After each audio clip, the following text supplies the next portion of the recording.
Hello, darkness, my old friend.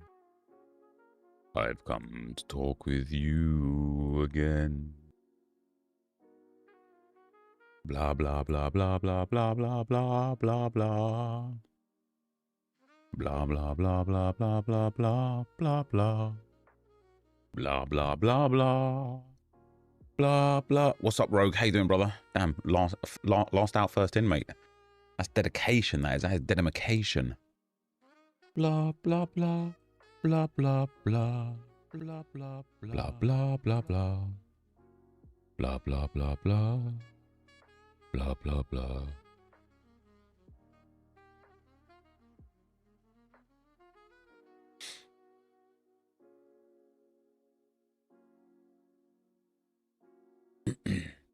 And hello, friends. Hello, friends. Hello, friends.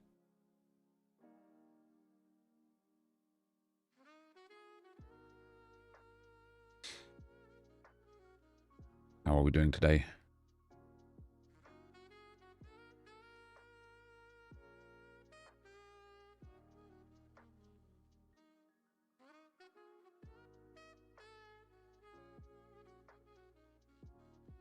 What's up, the White Pele? How you doing, brother? Right, let's get the... You don't really understand, SoRare, what's it all about? It's fantasy football, mate. Fantasy football. You pick your players, you get some points, you win some rewards. It's just great fun. It's great fun. It is the best around.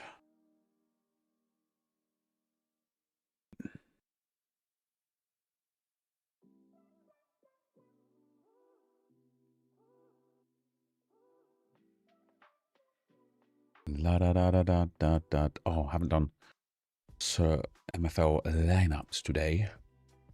Maybe I did.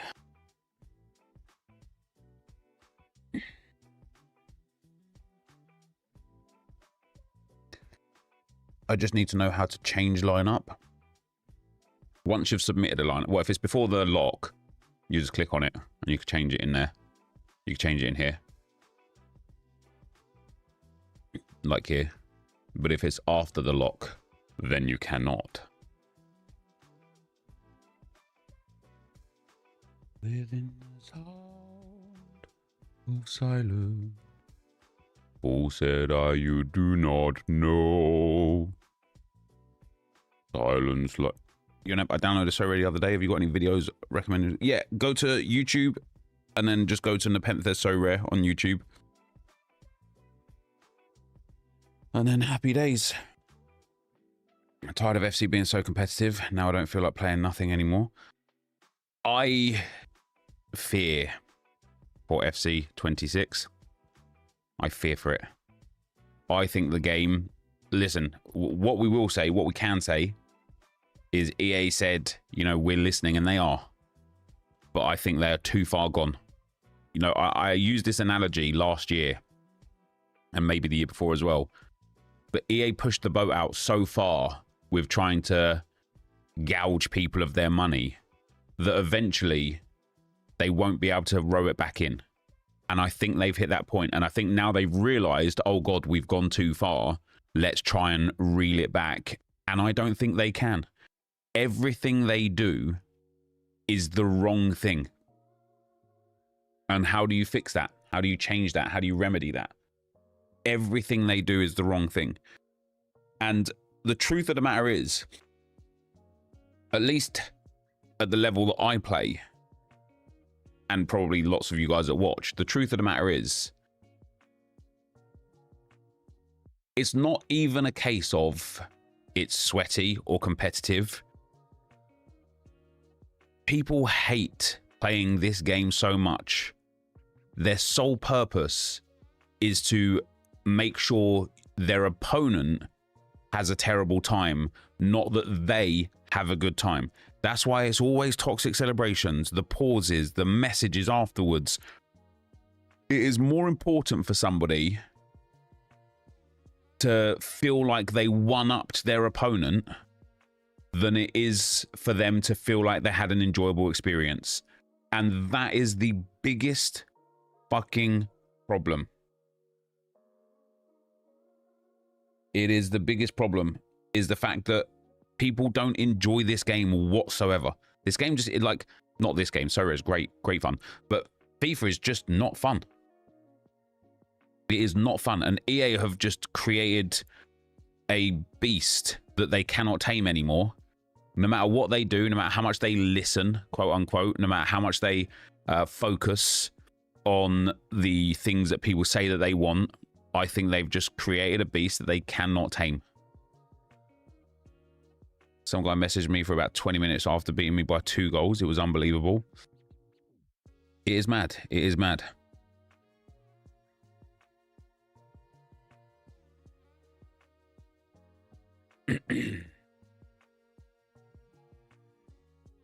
How would you describe SoRare? So SoRare is fantasy football, mate. SoRare is fantasy football. I know it probably looks overwhelming looking at everything here. But in a nutshell, what does it mean in a nutshell? SoRare is fantasy football. I've got to do my limited lineups. I want to start with one Arsenal team. I say how you do not know. Silence like a cancer grow. Who do you reckon's a dead cert to start for Arsenal tonight? Ben White, Mars Lewis Skelly, Mosquera. I reckon Mosquera starts.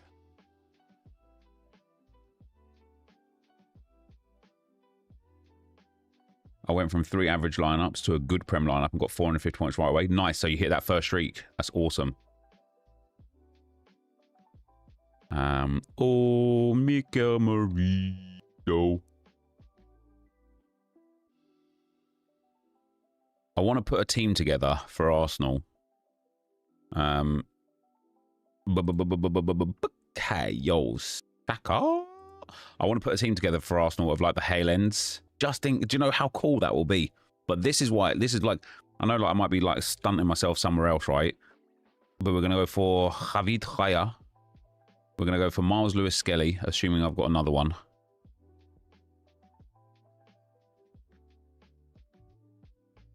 I haven't.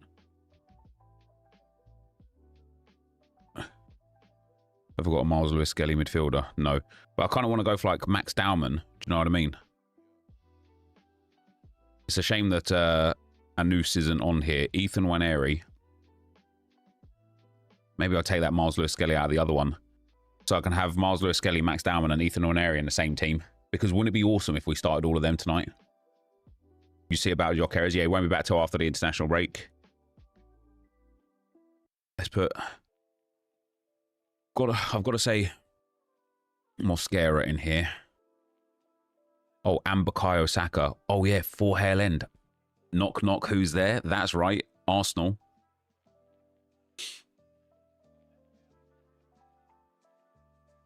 So we'll go for Mr. Mullis. We'll go for... Oh, I have a problem, don't I? Oh, no, Max Dowman's a midfielder. That's delightful. So we could put Max in there. And then Ethan Waneri and Bukayo Saka together. Now, obviously, they won't all start. But I don't care. I feel like Miles Lewis Skelly, Nwaneri and Saka will all start and Downman will get minutes on. And I think this is now one of my favourite ever lineups I've ever submitted into SoRare because it's 4 Hale End graduates for Arsenal, all with a chance to play. And how amazing is that? How did the Amiri purchase do for you? I think he got like 62 points. All right, next up. Chevalier, tough game. Courtois, tough game. Kobel, tough game. Rulli, tough game. Hovar's got a decent game, but PSV love to concede a goal. I think I'll go with Courtois. What's up, Tricky Ricky? Welcome, guys. Welcome. How do EFL Championship cards work in SoRare? Are they all out of season? Yeah, so they're all out. They're all out of season. You can get some in-season cards, but they're transfers rather than actual like licensing seasons. What did you think to MFL announcement of set? I didn't see it, Cameron. What was it? Had a pretty decent week, got around 2,000 essence. I got my first streak on the go. Let's go, Matt. Streaks are so much fun, aren't they? Like, Matt, you've been in the industry, the FIFA industry, for so many years. Isn't SoRare just so much better? Isn't it just so much better? When is the payout for the previous game week? Tuesdays and Fridays at 7 p.m. You get your rewards.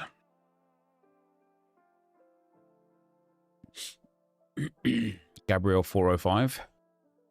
Gabriel 405. Oh, Gabriel 40%. Yeah, I wouldn't be surprised if we played Hincapié and Mosquera today. I also wouldn't be surprised if Gabriel started. Eder Militao. Who do we want? Who do we want?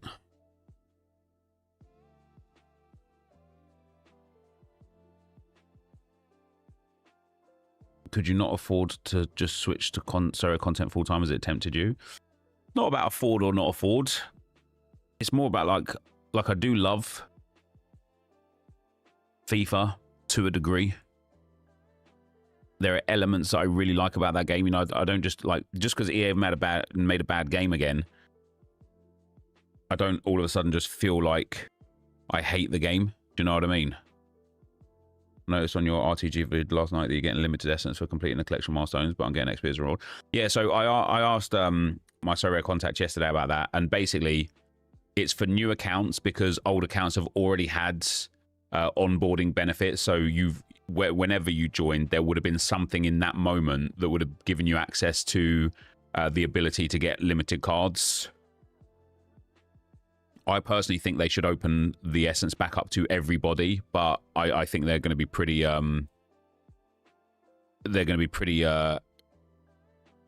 pretty relentless on this one. Would Riot or Kepa be playing? I don't think Kepa's been training, mate, so I think it'll be Riot today. I also think that because of the streak Arsenal on defensively, I don't know if like Riot would let anybody else play because he's having such a good moment. MFL announced the same engine will remain next season. People were not happy. Yeah, I've kind of I do my lineups every day on MFL, and I follow about 4 teams now that I've got. But all of the other teams that I was like I've just got too many teams now, and it's made me kind of not fall out of love with the game, but it's become a bit of a job, a bit of a chore. Up to the 4th streak for the first time. We'll be glued to La Liga at the weekend. Not something I'll be doing without SoRare. Damn, nice. Nice. Right, what do we want to do? Who's going to have a great opportunity to make a lot of saves? Cobell will. Eder Militao. We'll go for a Veerman. A Kane. I kind of like, for my lineups here, I'm kind of just putting like the best players in rather than like players with the best matchups, because something that I've kind of just generally noticed over time is that the best players score the best no matter what. Amazon Gaming Division feel the same as you about the future of gaming net. They released a statement this week after the layoffs to their MMO teams. They said they see gaming heading towards more casual and AI focused games. That gaming will now compete with short form content rather than TV, movies, etc. Jesus, can you link that to me, Millimalt? How do I get limited essence? Because I only get XP when I complete the collection.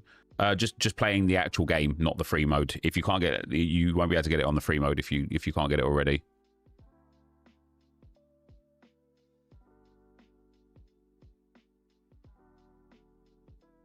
Only in SoRare, boys. Halen graduates, 4 of them,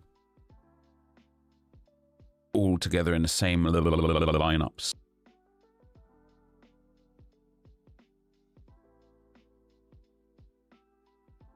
Oh, hold on. I'm going to have to redo all my rare lineups. I didn't do the European Classic stuff. Oh, hold on. If I've... Bollocks. Guys, I think I've made a big mistake. I forgot that the European Classic stuff was there. I did the live stuff. I did the All-Stars. And then I went and pounded in loads of arenas at Rare with like the best of the rest.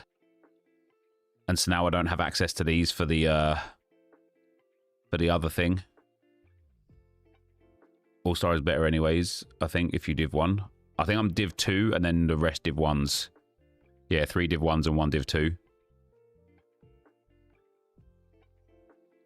Is it like hyper competitive? I could probably still put some teams in. They're just not going to be good.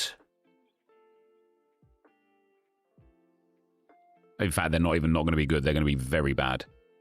Okay, there's going to be some good players here. There's some good teams still here to put together. Nice.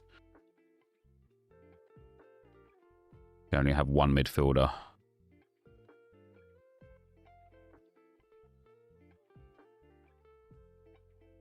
Better to put scraps in UCL Classic because no relegation at least.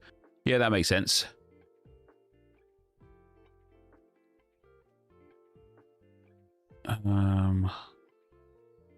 Ronaldo to score against Benfica. It's written in the stars, isn't it? Do you expect Marino to start midfielder up top? Up top, 100%. I think our front three will be Saka, Marino, and Trossard. And then I think our midfield three will be Norgard, Rice, and Nwaneri. I think our back line will be Raya, White, Mosquera, Hincapié, and Miles Lewis-Skelly. The only thing I could possibly see is Max Dowman starting instead of Saka. You can't post links in the chat, Minimalt. If you could tweet it to me or post it into my my DMs on Twitch. Are Chelsea players in this? Yep, Chelsea are fully licensed, mate. Yeah, I think Saka starts as well. This, like, although this is like, it's not quite a gimme for Arsenal, but it's as close to a gimme as you're going to get in a Champions League. And the way that we've already started, you know, 3 wins from 3, 0 goals conceded. Like, if we win this game, I think we give ourselves enough points to pretty much guarantee top 24. But obviously, we want to finish top 8. And since we've got Bayern next, it's really important to get 3. Thanks, Millimart. It's really important to get 3 points on the board here. So although I do expect wholesale changes, I don't think we'll start like the, what's his name, like a Noose kid. I don't think we'll start Dauman. I don't think we'll start. Well, actually, I think everyone else is injured. So yeah, I don't think they'll start. I think the defense, that we might start Gabriel and Saliba, but I think White and Miles Lewis-Skelly will definitely start.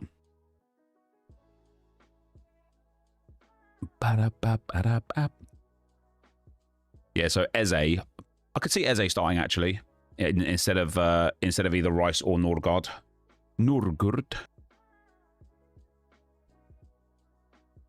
Seeing reports of Joker is injured, is there truth to this?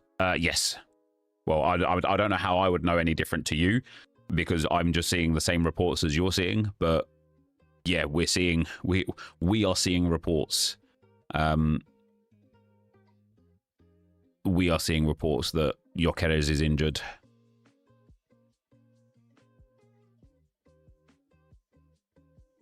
Have I thought about doing best team in FIFA again?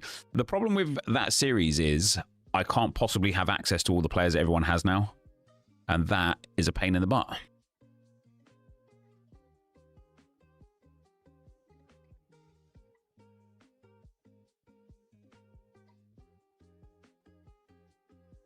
Don't think I have any midfielders really. Yeah, this is going to be like literally the scraps. What's up, Rocastle? How you doing, man?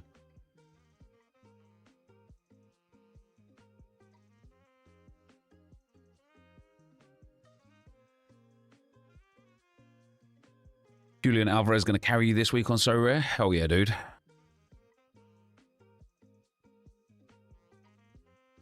I might actually go for... oh, Schlotterbeck's at 60%. Wasn't he rested last game, literally for this game?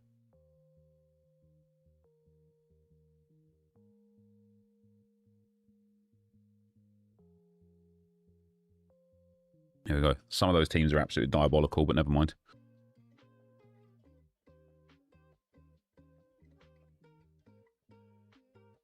Yep, I bought Chesney for 10 euros, and he is worth around 25 euros right now. Should I sell and take the profit? That is genuinely only a decision that you can make, my man. I can't make that choice for you, I'm afraid, brother. I want another full Arsenal team. So a bit of David Herrera. We'll go for Benjamin White.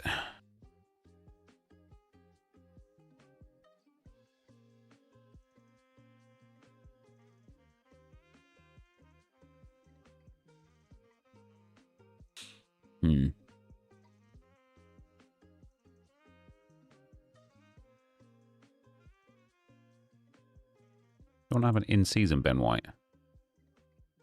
Yeah, it's got less percentage than the other one. Fair enough. We'll go for a Ben White, and we'll go for a... do I have Mosquera here?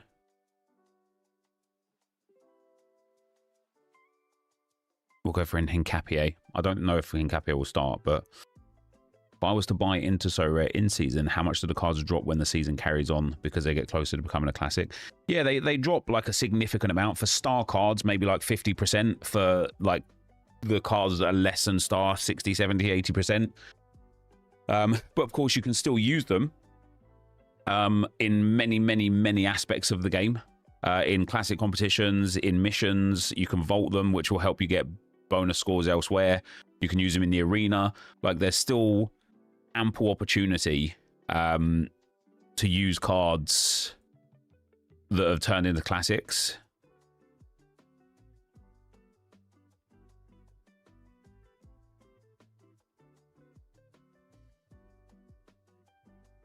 Christian Norger. Yes, Nep, I've been playing the free SoRare. Should I always use my XP to level up individual players, or is there another use? Yeah, always use, like, but so what I would do with XP, how much XP have I got here? 3,000. Is when you build a lineup that you think is strong, I wouldn't just like waste XP willy-nilly on anyone. When you build a lineup that you think is strong, so I think this lineup is strong, for example, then I'm going to go and try and see, can I level these guys up? Yes, I can spend 800 leveling him up 1 level. Yes, I could spend 1,400 leveling him up. Yes, I could spend 600 leveling him up. And then he's already maxed out. Like, level up the players, the strongest, like the players that need it in the strongest team. Because if they score well, you want that extra bonus points, right? You want those, you want that boost. On common specifically, it's really easy at the moment to get a lot of XP. And because you've got a really limited number of lineups, I would be saving my XP to continually boost those top players, to be fair.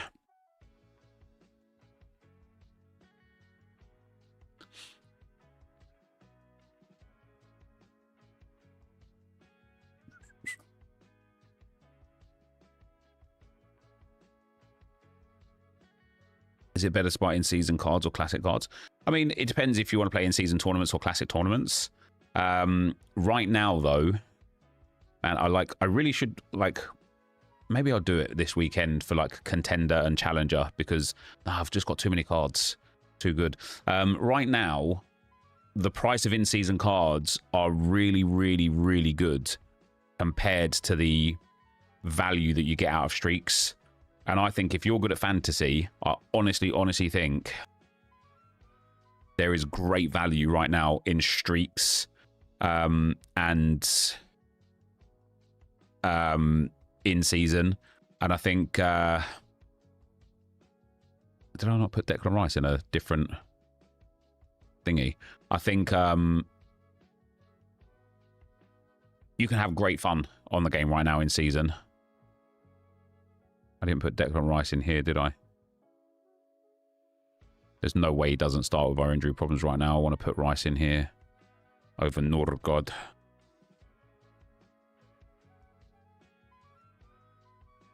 Streaks are the best thing they've added. I'm really up, man. I cannot wait, guys. I cannot wait to see if they add that that NBA mode in. I don't know if anyone played the quick play stuff in NBA. How did you do with it? But if they add this quick play to football, forget about it. Forget about it. Game over. Am I partnered with SoRare? I mean, not for this stream. Like the sponsored content I have with SoRare is always has hashtag ad in it. How easy is it to play SoRare for free? Literally the easiest it's ever been, mate. It's so easy. If you go onto youtube.com/fantasy Fantasy NFT, which is my SoRare channel, or just type in NepentheZ SoRare. We've got lots of content, literally a video from yesterday. The free-to-play update is incredible for the Road to Glory, and I will take you through it on there. We've got... where did I start the... Oh, there you go. 2 weeks ago, the SoRare Road to Glory for the free-to-play side of things. And I've got a channel with hundreds of videos on it. If you want to go and watch more, more video content. I would love quick playing football, but I can't see it happening.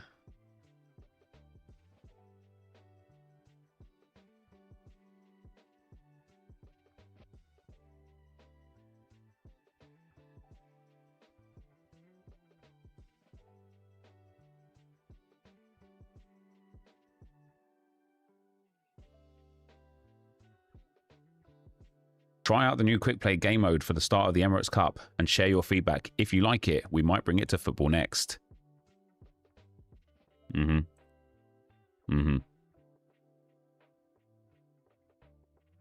Thanks, I am Johnny Powell.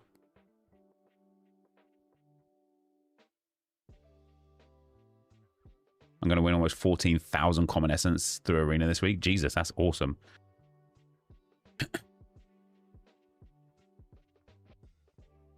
All right, what do we got? Let's go for Chevalier.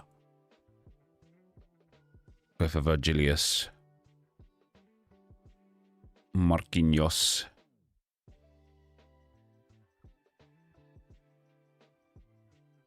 Bellingham. Why is Valverde down at 70%? There's no way they're going to rest him against Liverpool, is there? Lamine's down to 70% as well. Is Lamine due a break, is he? Probably at right back.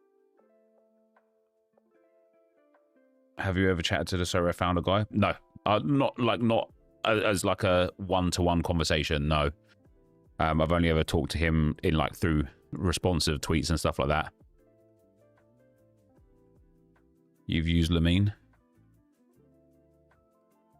No mensch.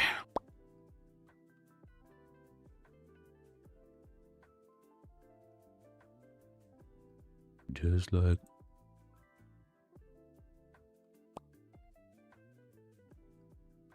Okay, yo, Saka. Where was that Saka?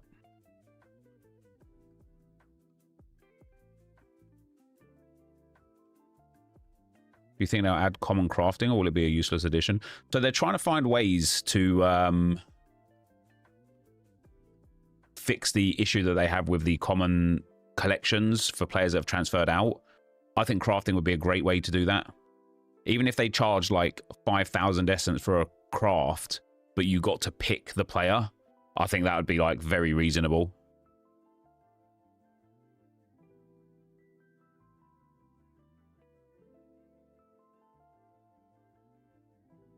What's up, Mackie? How you doing, brother?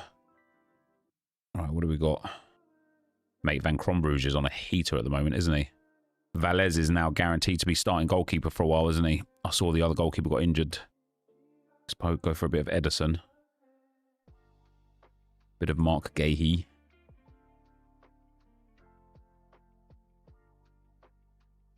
Raskin at home to Roma. Nygren for Celtic and Scales for Celtic. Always score well, those bad boys, don't they? Common packs with transfer players. Yeah, that would work as well.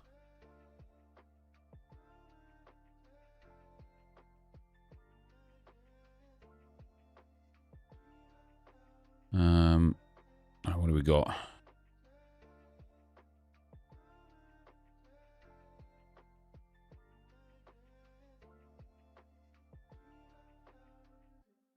Smets is on a bit of a heater right now. We like that.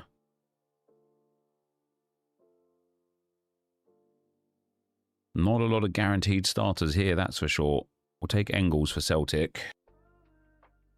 Paul Lopez is injured for 3 to 4 weeks, so Velez safe bet for 4 weeks. Yeah, it's nice.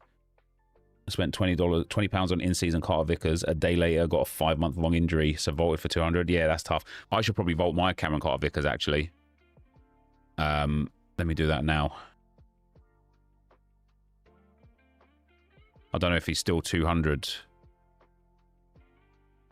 Oh, I've already vaulted one anyway. He's down to 50. No point in me vaulting him now, is there, for 50? I should have vaulted him. Yeah, should have done the same thing as you, man. Should have vaulted him for 200. That would have been a nice little push up towards that 12% there. What was the issue with Common Collection? So transferred out cards aren't in the packs anymore. And off the back of that, you can't complete the collections. Which means you can't get the essence or whatever. Do you need money to play SoRare? You don't need money to play SoRare. You can play for free. But they also have a paid game as well. Why is Mittelstadt at 70%? Did he go off injured last game? He didn't even go off last game.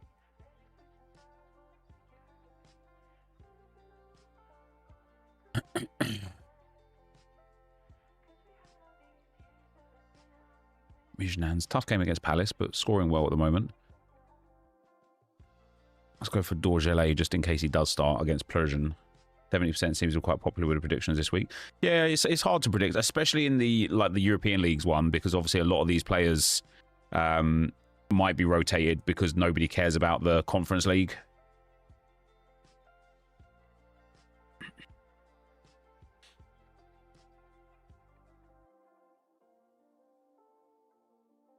I think 70% is quite reasonably safe here. Leon, thank you very much for the Prime, brother. Much appreciated, man.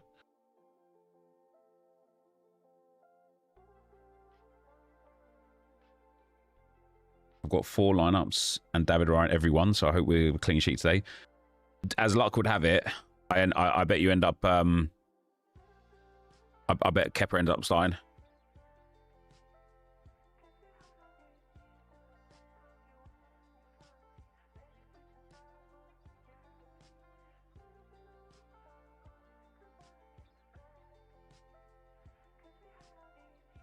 Just got a rookie comment. Does that mean anything? Nah, not really.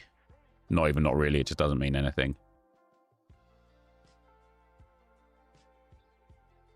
Oh, I have the European League Classic Rare as well. I don't even think I had enough lineups. Enough players. Let's see if I've got even enough starters.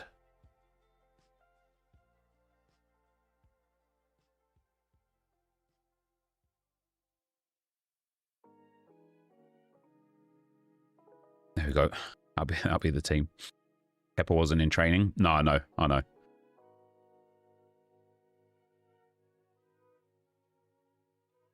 Yeah, I think I'll do this with scraps and leftovers as well. Let me do All-Star first. And under 23 first.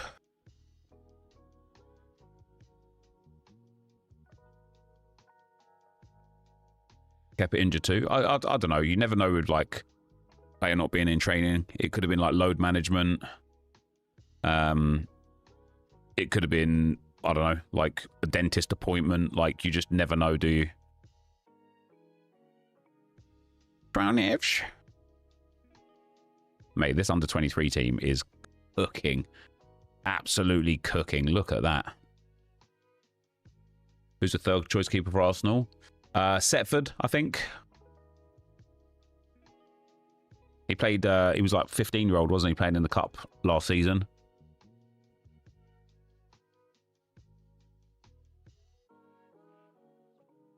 All-star. Is it hard to keep track of all your lineups? Nope, not really. I just have like an understanding of which competitions I want to prioritize. And then so I give priority to the comps that I want to prioritize. And then after that, I just kind of like use what's left for the rest of it, to be honest. Right, let's try and get a cap 370 and multi-club in here. So we'll choose some players, some high-level players that have got low. There you go. Davinson Sanchez is a banger. Ronaldo's too much. Upamecano could be quite good. Austin Trusty is a banger for it. Perisic is insane for it, especially if he has a good game finally. He hasn't scored or done anything in bloody ages. Still, it could be good against Feyenoord, but I don't really want to play him against goalkeeper there. Chouameni on 13% can go in. That leaves us with 115. Kvaratskhelia. I know it's against Bayern. Do you know what? I'm going to go Vinicius Jr. against Liverpool, and then that leaves me with a 58. Trincao against Juventus. Zvetkovic. Looks like a good game for him, to be fair. Torreira against Ajax. There we go. I'm going to captain Vinicius Jr. What a fun lineup that is. Liverpool versus Madrid score prediction. I'm going to go 5-2 to Madrid. I think there's going to be lots of goals in that game. But I think Real Madrid are going to be the ones scoring them for the most part.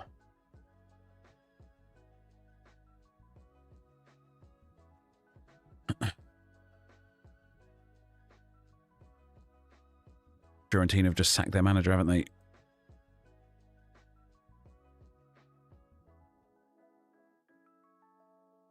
Perisic has got to come good sometime, hasn't he? They changed the tournament on FIFA to what? Now that you can like play unlimited times, is it? No way, it's 5-2 lol. Oh, okay. Called a prediction, brother. If I knew what the score was going to be, I would just say what the score is going to be. 2-0 to the Reds. Okay. So you think you're going to keep a clean sheet against one of the most dangerous attacking sides in all of world football? Fair enough, pal. Fair enough. Each to their own, I suppose.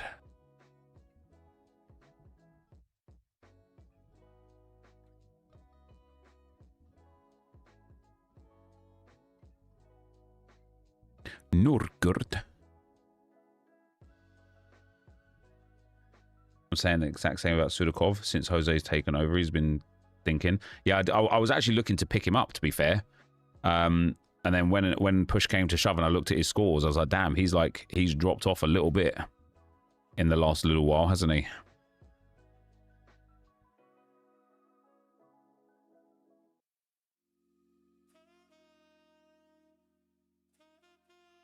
How does this game work? Is it like FPL? Yes, it is like FPL, but just like a bit more in-depth, a bit more detailed.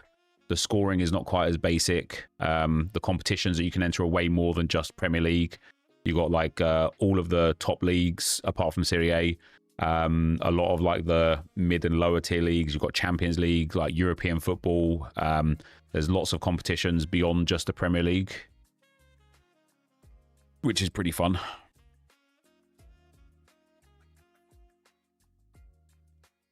I think there's no way Valverde doesn't play in this game.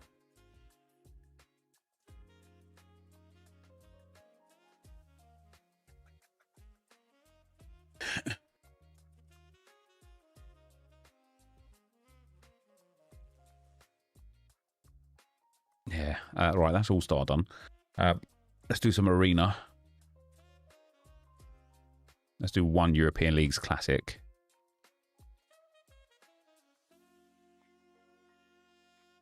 Mittelstadt.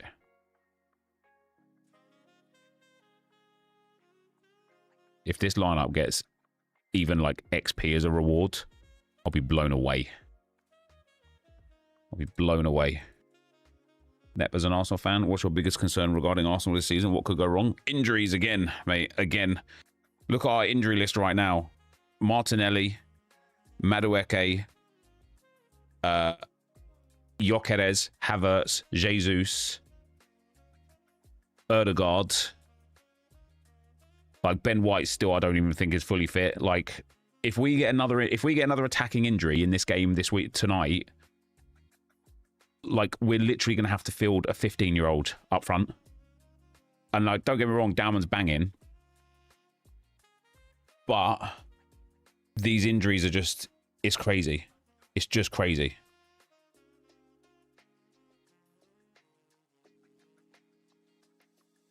Came 16th and contender this week. Yeah, my Man City flat stack flopped 3 weeks in a row. Yeah, that's tough.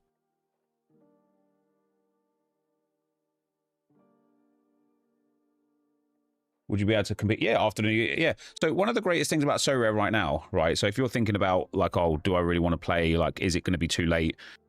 SoRare works on an never-ending cycle. So basically, you've got European football now as American football is coming to a close. In February, as the European markets and European seasons start coming to a close, MLS starts up again. So you get like American football for it. The reason why it's always an option to play SoRare no matter when you join, first of all, you get these things here which are called missions. So for example, today, if I complete all of my missions, I'll win over 1,000 Essence Limited, which will allow me to craft a card, right? So the cheaper players are, the cheaper in effect it becomes to play in the missions. But also you have these things called streaks. So if you hit the points target, you get the reward, right? So let's say you join in January or even February when there's still, what, maybe 12, 15 games left. You can still hit these streaks. So if you hit 360 points, which I did, you win $5, which I did. Then you hit 380 points, which I did. You can see by the little flames in the boxes there, and I won $10. If next week against, like, not necessarily against Sunderland, but I've got Arsenal heavy gallery, right? If next week one of my 4 teams hits 400 points, I win $50. If I hit that, and then the next week one of my 4 teams hits 420 points, I'll win $200, and then finally 460 points, I win $1,000. Now 460 points is quite a lot of points, but have I hit 460 points in recent weeks for my Premier League limited teams? Let's have a look. What did I get this week? I got 400. Oh, that was common points, but 441 points in this one. And if I just had a better captain, I would have hit the 460. So we had Henderson, Gahey, Rice, and Burmo and Cunha. The week before, did we hit a 460 there or even get close to it? Nope, that was 366. Wow, I only just hit the streak that week. And so even if you join late, in theory, there's a cheaper entry point into being able to build the teams to win the streaks where the prizes won't change.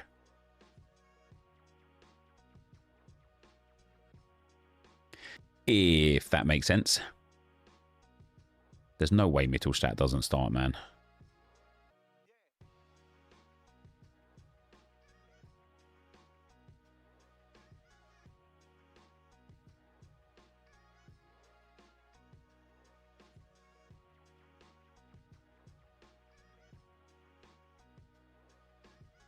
What else have we got? We got anyone good here? Oh, this is European Leagues Classic still. So something like that. I'll only build 2 teams in this one.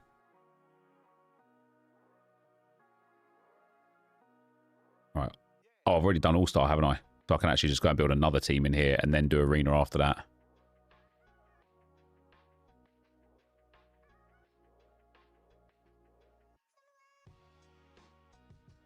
If I've even got any players for Arena, that is. Hello, darkness, my old friend. I've come to talk with you again.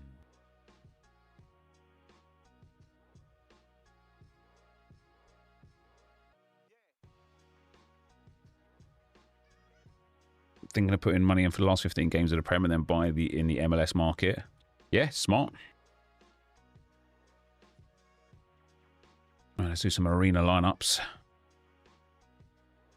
With leftover Arsenal collections next year, we play them in Champ or Arena. Both. I've got way too many Arsenal players as it is. Like, I can pretty much field full Arsenal teams in all in-season and all classic comps and still have players left. Do I think Arsenal will rest Gabriel? Yes, I think we will rest Gabriel. I don't know for sure, though, right? Like, don't base your lineups on me saying that. I don't know for certainty. But I think we will rest Gabriel. A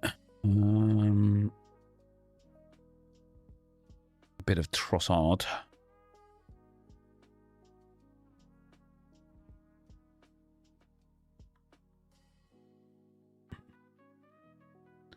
Doku's down to 40%. If you... No, I haven't got him. I don't have him in any lineups.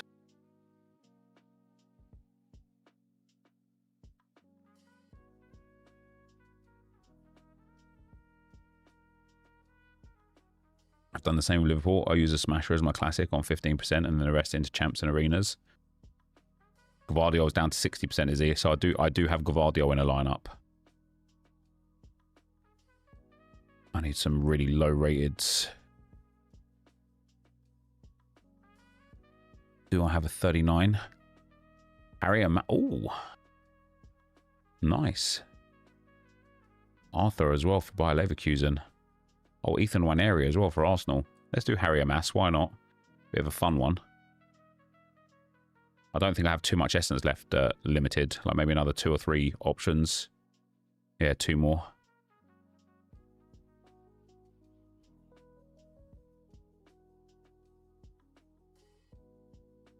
Deuce on really good form right now, so I think we'll pick him. Yeah, I will do more, Scott. Just getting hold of the boxes is difficult.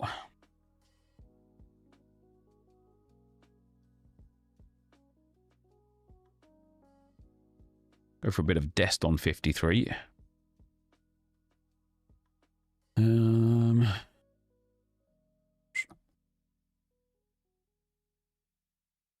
Yeah, Golovin against Bodo Glimt is a great option.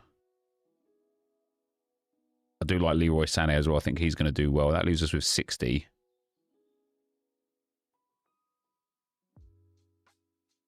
Krabassi didn't play last game, did he? No, that means I think he's going to play this game. Oh, he's 65. Okay, I'll put Krabassi in the next one with Nwaneri. Let's put Salai in there. I've struggled a lot in Arena. I just throw everything in Gas Div 3 if I have a DMP or 2. Yeah, Arena's difficult. I like the premise a lot of Arena. There's 2 things I don't like about Arena. Number 1 is the fact that you only get the rewards back when the overall rewards come out. I think once an Arena has closed effectively, once all the games have been played, I think the reward should be like distributed immediately. But the other thing that's difficult with Arena is trying to plan when your players play. Like what I'd like to see is in here, we've got form, we've got player, we've got power grade, we've got matchups. We should have a next player option, you know, so when you click on it, it just tells you the order with which the games come in for the players. So you can really start to kind of like plan out, okay, I've got a game at 5 and then you know, my goalkeeper, whatever, however you want to build it, I've got like 3 players are playing at 5. I'll wait for the lineups at 5, but then I know what my next ones are. So hopefully they can add that in. Do I have another Rice? No. That's exactly what I miss about SoRare Day. Yeah, SoRare Day would be amazing for the Arena. It would be. Now we're going to go Pau Krabassi.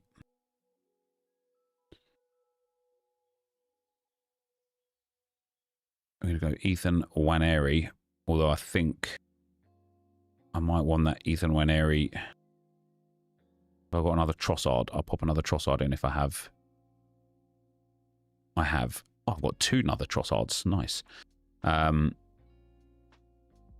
like Van Cronbruge. He's on a bit of a heater right now as well. And let's go for another Leroy Sané or a Dest against Olympiacos. Go for Sané.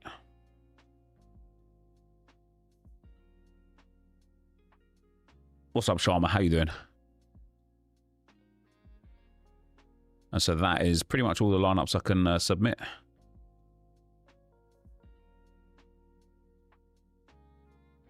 What's the plans for the road to glory? So I've hit the first streak. Like the idea is to try and hit the streaks. So let me log on to it real quick.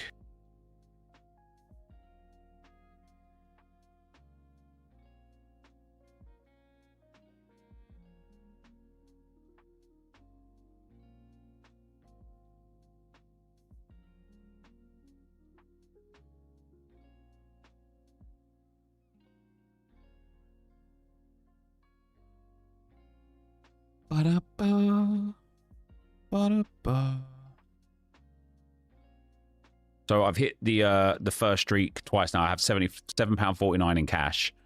I've got a lineup for this game week, but Cucurella's at 20% and Rice is at 70%. I was thinking about maybe looking to buy somebody instead of Cucurella. I just don't think it's going to be smart. Like the point of this account isn't to try and like it's a bonus, the European football. It's a bonus. So I'm just going to leave this as it is.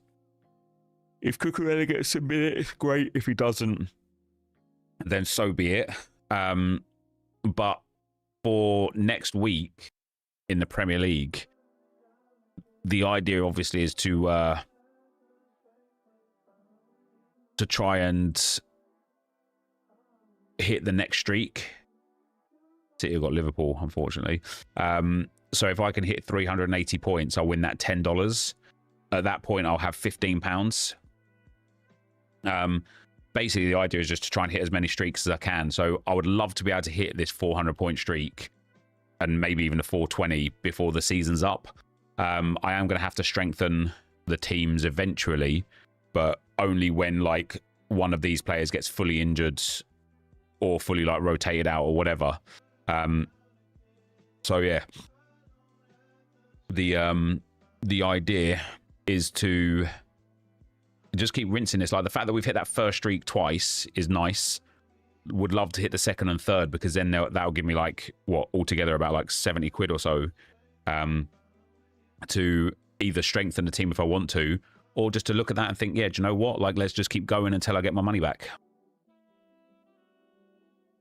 So that's the plan. And then the other plan on here is to continue with the limited side of things. My limiteds, I've now got lots actually. I'm up to 163 already. And I've got 1,200 essence already as well, which is nice. I don't know how easy the limited arena is, and I don't know whether it's worthwhile. Where did I finish there? 6th. Wow, I'm not even going to get a thing out of that. I don't know if it's worthwhile me like spamming the arena. Oh yeah, common. Do I keep saying limited? You don't have to fuss me. All right, relax, brother. Relax. If you had someone up your ass calling you out for every mistake you made every day, would you enjoy it? Just chill out, man.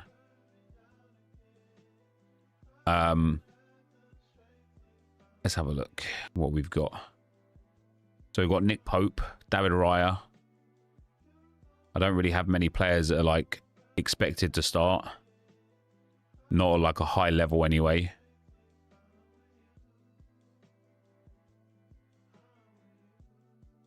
We could put Adarabiyoyo in there. You're just funning me? Well, it wasn't fun for me, mate. I'll tell you that. We could put Tolisso in. Oh, Lavia might play for Chelsea. That'd be good. What do we reckon? Oh, I reckon Jadon Sancho could play. I like João Pedro as well because he's coming back from injury, isn't he? This is a good... Like this. This could do well in Arena. Especially if Chelsea like absolutely smash. But they're not all expected to start. But I don't mind like risking the essence, because if you win, you get 1,000. Like somebody in the chat said before, like they're going to get 14,000 essence just from Arena in limited this week. If you could get the Arena going a lot, you could honestly... You could end up like farming 30, 40, 50,000 essence each week, and that would be banging for like just creating, like, you know, completing all the collections and getting all of the cards and things like that. Let me go for I just keep going for these ones because I just want the Arsenal players. Oh, we get Lamans, that's not bad. Dallo, Garner, Eric George, and Mark Guiu. How much more essence do I have? 700. I'll do one more of these and then we'll see if we can do another arena. Oh, that's nice. Loads of Villa players and they've got a banging matchup as well. Oh, we've completed an objective here as well. Oh, there you go. 50 more essence for Prem cards. Puts me to 450 for the limited essence. Not bad. And then let's go and build another arena lineup.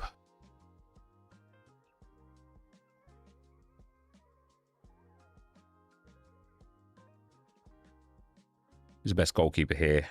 Martinez. Is Martinez expected to start? Maybe I'll go with Henderson instead. I'll go for Pau Torres. Love that. Do I have many John McGinns? Matty Cash, Morgan Rogers. I don't know about this Villa setup. I don't know if they're going to... I suppose the difficulty is getting players that are going to start. Let's just go for a full... Do you know what? Have I got... Do I just put Martinez in as well and just go for the full Villa?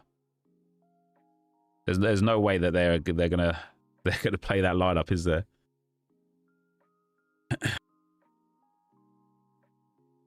You want to be in tonight's hunt with your pals? Yeah, do it, Dave. Do it.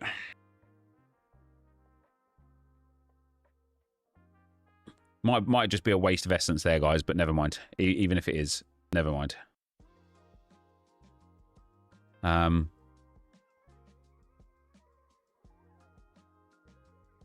I made 30 arena lineups and it's only just making the essence back, but I think I'm doing it inefficient because it's very dependent on when you play.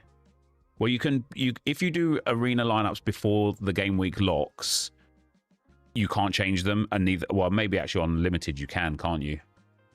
I don't know if you can on common or not. I'm bringing in around 25,000 common essence from arena this weekend. I got lucky spamming the bench players packs when they were 50 essence a pack, which got me set up. Yeah, that bench pack was good, wasn't it?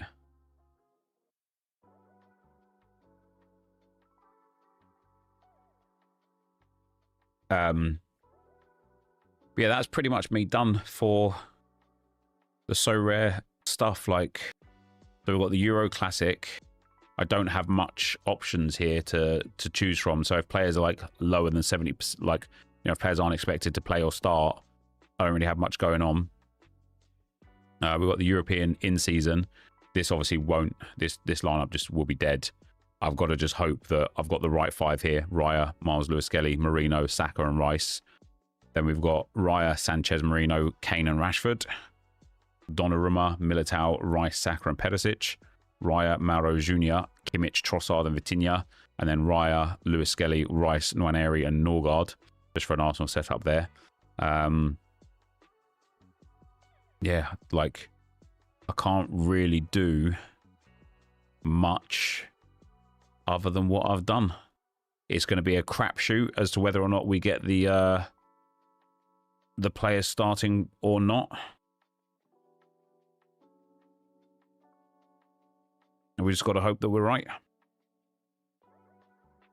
I played 31 common arenas this weekend and profited around 7,000. Bayern Munich didn't help with their lineup. Yeah, that's tough. And then I've got loads of arenas. Hopefully I get put into some golden arenas. Do you need to swap? I don't actually. I was looking at. I don't think I did put Gvardiol into a lineup. I didn't see anyone on 40%.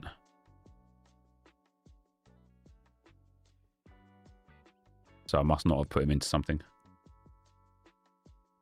How do you think your super rare in-season Arsenal setup is going so far? Yeah, not great. Obviously, like, this week is just really unlucky. Like, it just comes down to like the combinations, right? Like, if I would have set it up differently and put Gyökeres in over Saka and picked up the extra 60 points, including the captain bonus, I would have finished in that top 6 to 10 spot, and I would have won, what, like 500 plus 500 or so dollars and like 300 essence just off of that one switch. That would have been really nice.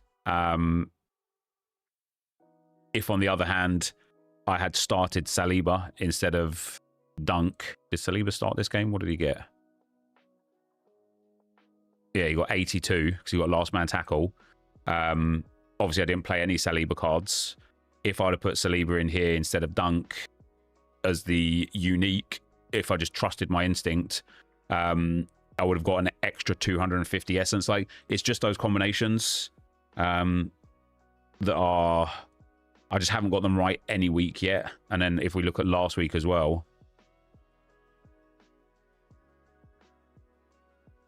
Yeah, once again, there's no rhyme or reason behind it. But if I just had Eze in over Zubamendi here, we pick up an extra like 23 points. I actually wouldn't have changed a single damn thing. And then wasn't this the one again where Gabriel did play, even though he wasn't expected to play? Yeah, and he got 71. It's like if I just had Gabriel in here or in here, like I expected, I would have ended up picking up more. Like, it's difficult. It's difficult.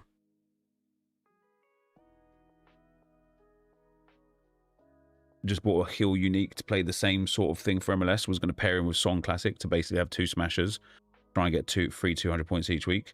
Yeah, that's really smart.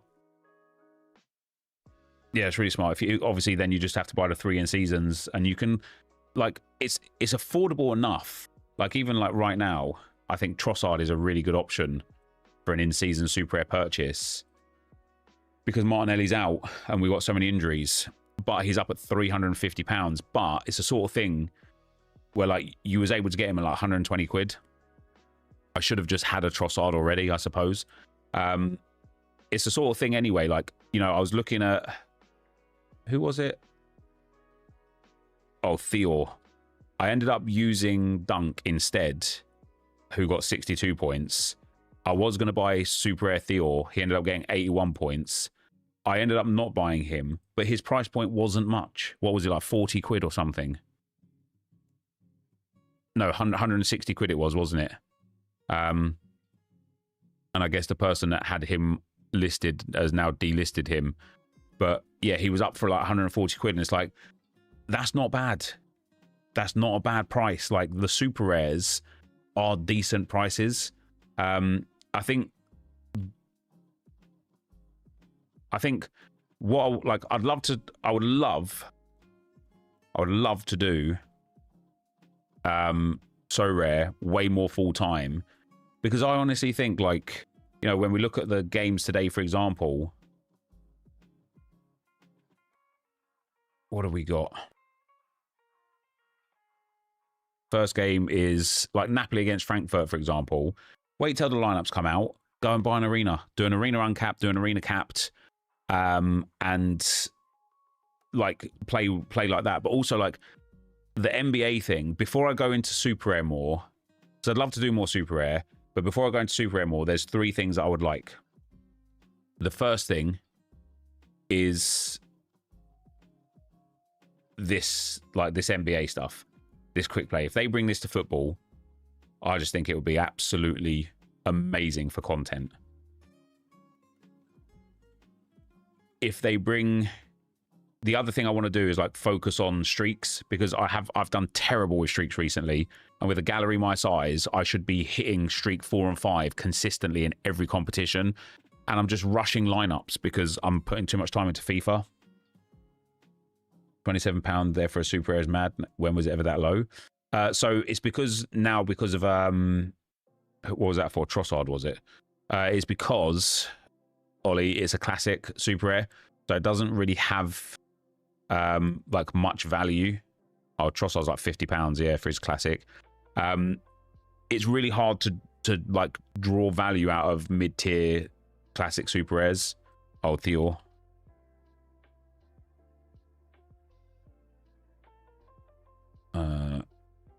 Super rare cards on sale. Yeah, right now it's £130. So when he sold, was it like an in-season one that sold for £27? Yeah, so when he sold for £27 2 months ago, first things first, probably he wasn't playing. Yeah, he like probably would have been like here at the start of the season, or maybe at least in like a bit of jeopardy. I mean, that is extremely low, mind you. But also, like, they've recently changed the prize pools and the way that Super Rare works, and it's just more valuable now. It was an auction. Some auctions get insanely lucky. Yeah, I mean, £27 is crazy. Whereas that one sold for £300 on instant buy. If you were to trade, could you not buy all the players who don't play in anticipation and start them after? Yeah, there's really good ways of trading, actually. Like, so one of the things that I did this year is buy every single backup goalkeeper from the MLS for, look, £3, £3, £1. £3, £3, £1, £1.97. And then when they became starters, or if they even got a game, they would spike up to about £10 and I sold them off. I did end up profiting, yeah. So I'm about £20 in profit, and I've got all of these goalkeepers left. So that was like a success, and I could have made more if I did two things differently. Number one, accepted less profit. Like some of the goalkeepers, like, you know, I bought, like, let's say Luro, I bought him for £1.97. There was times where he was selling for like £4 or £5, and I was like, oh, I'll just wait for him to go up to, like, you know, 10 quid or whatever. Now let's have a look in the last 6 months. Actually, let's go last 1 year, because it will show my my purchase. So there you go. I bought him for £1.97. Look here. Oh, that's his special card, mind you. Yeah, I could have at the very least have got my money back for him, but there was a few occasions where he peaked. Not really, but and then there was just a few occasions where, like, I stopped checking after a little while, like which goalkeepers were kind of in and out. Like Harjan, I was offered loads for him. So what did I pay for him? Like £3 I paid for him. Yeah, £3.15 I bought him for. And I'm confident he went up to around £10 a few times.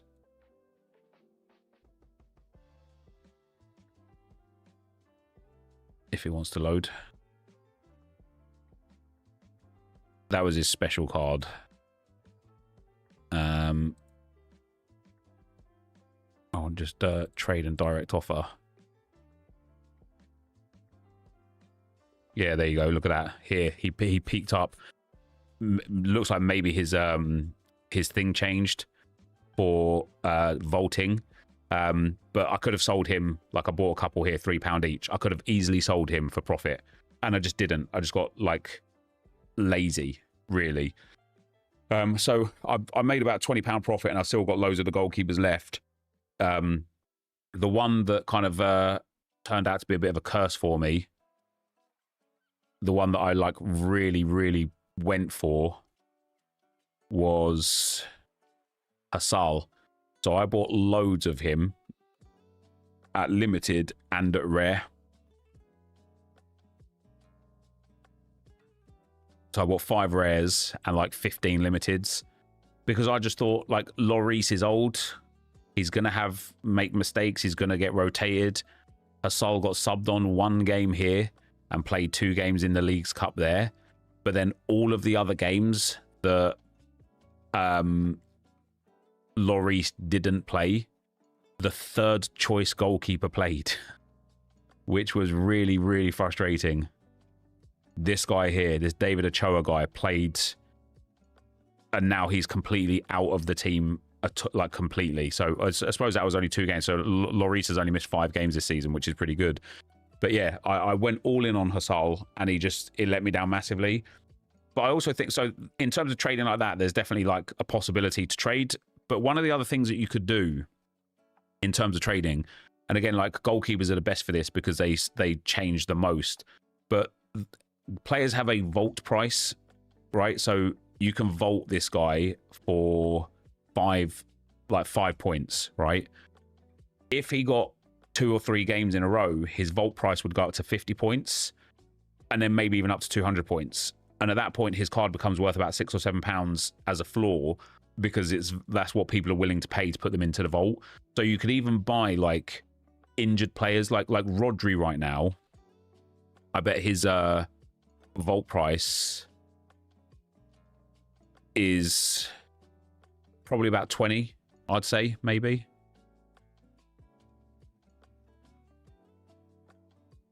Oh, he's still 200 still value, to be fair. I wonder if Erdegaard's gone down to 50.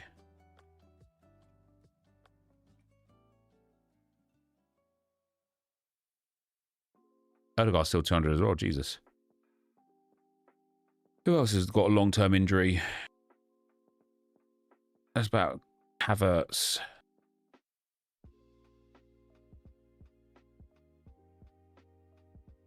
Yeah, so Havertz is 20 vault price, right? I don't like Havertz is still probably quite expensive anyway, but more to the point, when he comes back and starts playing, he'll go to 50 or 200. It's based on price. Oh, the vault score is based on price, is it? Yeah, I wonder if Musiala might still be quite expensive, I suppose. So he might still have a 200 vault price. Vault score. No, see, Musiala's 20 seal value. So I wouldn't pay £30 for a 200 seal value. You let 20. But if you can find somebody who's like really cheap with a low vault price, but you know that they're about to come into game time and stuff and be valuable for some reason or another, you can sell them based on the fluctuation of their vault score, their seal value, rather than their actual in-game like pay. There's lots of methods to trade. I have a vault program that scrapes the values and compares prices every morning and buys deals that pop up. I've gotten to level 9 at rare, just snapping up 20-point cards for around $1. Yeah, that's really good. I've got a lot of decent like deals in the vault as well.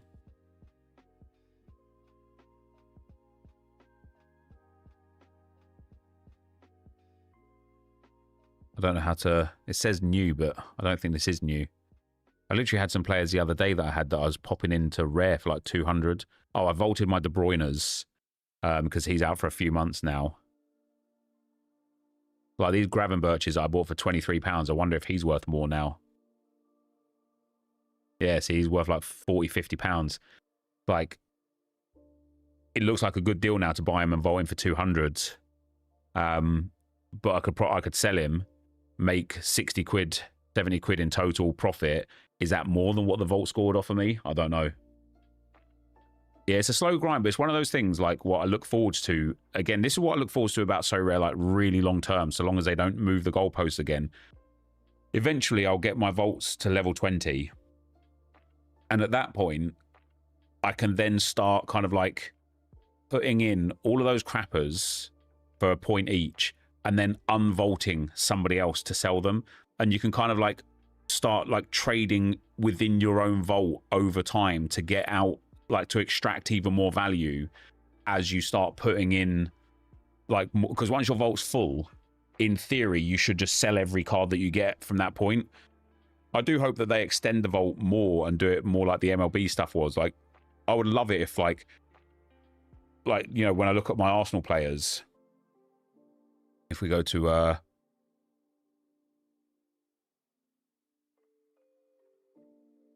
let's just go to gallery here.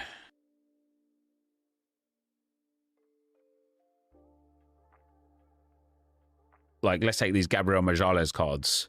We got 5 of him.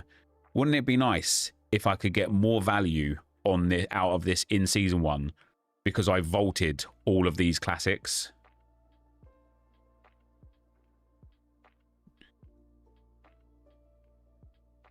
They might have to implement a mechanism where you lose a percentage or 2 each year to counterbalance influx of supply each year.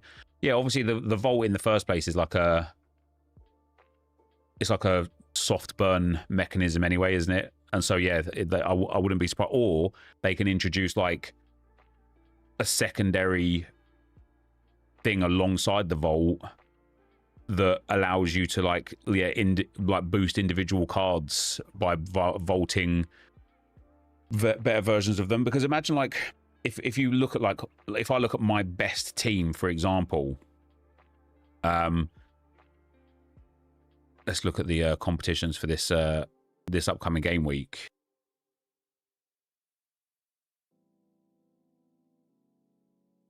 Like this team here with Courtois, Pacho, Kimmich, and Mbappe and Vitinha. Imagine if like vaulting the card, the version of the player, gave a significant boost to rewards, not to points, but to rewards of these cards here. All of a sudden, I'd be looking at my classic Mbappe that I could sell for £100, and we go, ooh, would it be worth vaulting him? How much can I extract over the course of the whole season if I got 50% rewards on lineups that are Mbappe or in, if I got 50% bonus? or like a 30% bonus or something, like, would it be then worth vaulting classic cards even more, which would be really healthy for the game economy for multiple reasons? Like, it would make classic less like sweaty, it would make it less competitive, it would give even more value to these sort of cards if you crafted them and such, because like they would hold their value, especially the stars. They would just hold their value over time because people would want to vault them to boost their in-season versions of these cards. Is vault worth it for the relative small gallery player? No, I wouldn't say so. The first few levels are quite cheap.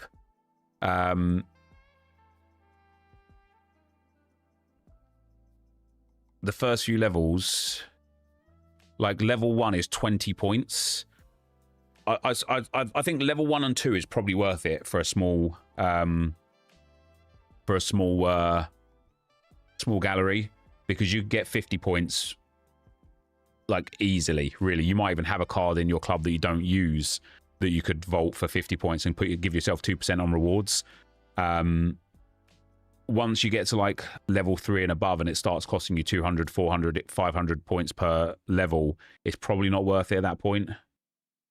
Max out the limited vault is around 600 to 800 euros and rare around 1500 euros, but you can make them a lot cheaper because every day there's deals to be had. Yeah, and then I already look at like the amount I've won. Like, what was it a couple of weeks ago? Was it I want to say this one here. Was it 7? Oh, was it 19 that I had really good returns? Maybe it was 19. Was it 20? 21? Must have been even further back. Must have been 18 or 17.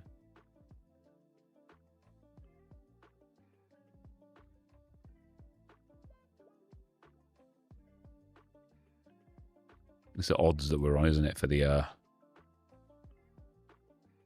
was it 15?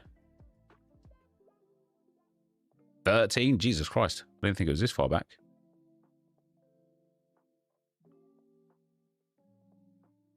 Yeah, so here, so I won $4,600 this time around. The dollars that I won in rare came from Bundesliga because I won the division. So I got $360 bonus here. And at this point, I only had 12%. So I could have got myself an extra $240 here if I just had the full 20%. That one game week alone is a large chunk of the money that I would have put into the vault paid off. Well, that one tournament alone, because I won like a bit of extra cash in some of the other rare tournaments as well. But yeah, bottom line is like, I think if like with a gallery like mine, I really should be on 20% on each one.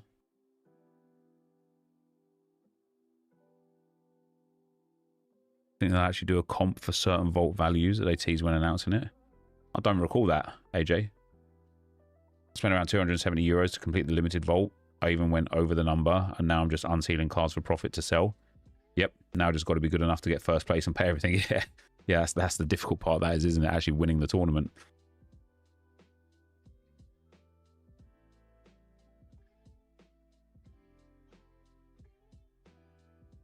What do you think about this NEP team chemistry meter?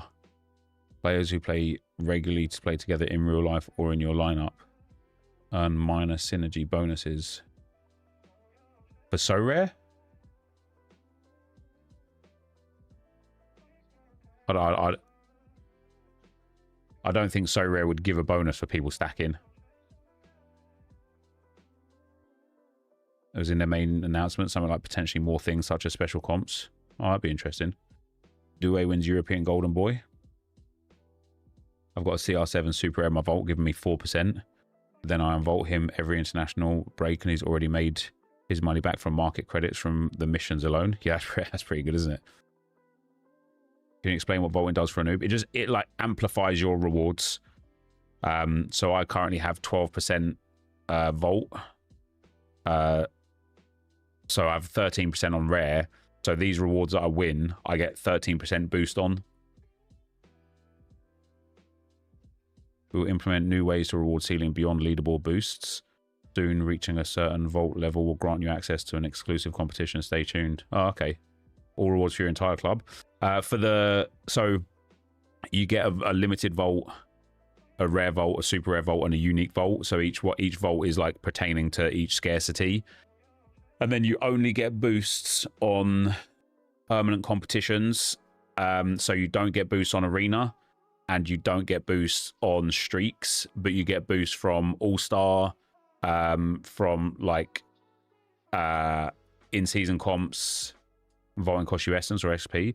Cost you cards. You have to like submit your cards in there. So if you look at my vault here, I've got 589 cards in here. So these cards give me the value. I hope we get a Masters comp for the European leagues at some point too. And you can't get them back. You can unvault one card per week, per 2 weeks, per fortnight. So it's basically like SoRare's way of kind of like burning cards, getting rid of like old crap, like because you might have like for me like some of these cards I put in here I wish I didn't, but like this guy here I bought him many years ago. I don't even think he's ever played a game of football in his life. Oh, he's played some internationals, but other than that, I mean, this is years ago, June 23.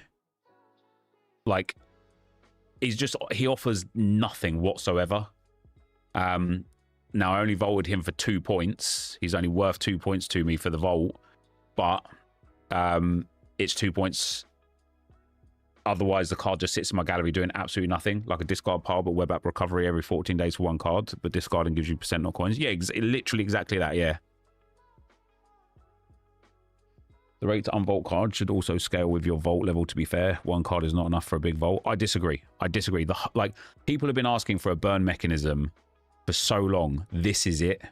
The only thing I think could be an interesting thing to have is a once per year, the ability to have a like a red button press. And so it unvaults everything all at once, but you can only use it once every 12 months. Because if you want it, let's say like I've decided I want to sell up. I can't sell like 1,000 cards in my gallery because they're vaulted. So I think SoRare should give people the ability to be like, right, big red button. Even if it's like one of those things where it's like, look, you press this red button. First of all, you can't unvault people again. You can't use it again for 12 months. But also maybe they disable the vault for 2 months after that so that you can't manipulate it and things like that, right? Like the whole point of the vault is to give value to your classic cards and to give a burn mechanism. It's not like, I don't think the purpose of the vault is to allow people to start trying to manipulate the system to like gain an edge.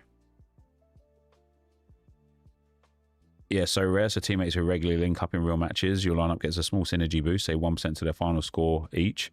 Might just introduce more strategy. I personally think for more strategy, you remember the, let's see if I've got any videos on it.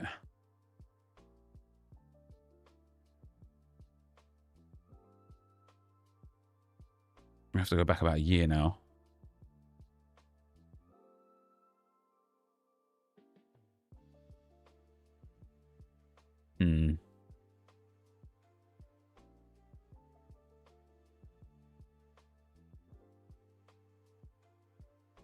Oh yeah, Rivals here. This is the old free-to-play system. So obviously this time, which was really good, by the way. But you used to have these things here as like bonuses. So contest 1, what was the one before that? Duels 1, passes, shots on target, things like that. And it once you hit, like here you got accurate passes between the whole team, 130, 170, 220, and you got bonus points. I love that as a strategy idea. Like I love it as a strategy idea. Maybe not in like your regular in-season competitions, but maybe for something like Arena or something like that. Like it could be really fun to have things like this where you're like, look, I'm going to try and gain an edge by picking a team that just passes a lot.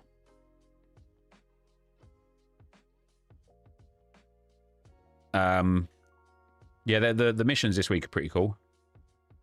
People should just be buying the shitters to vault and selling the cards that have value. It honestly doesn't work anything like a burn mechanism. I got 230 Sean Davies 20 point each vaulted. What's that doing for anyone? People vaulting 200 seal cards are doing it wrong. Well, doing it different isn't doing it wrong, 69D TW. Different people have different ways and understandings of playing the game.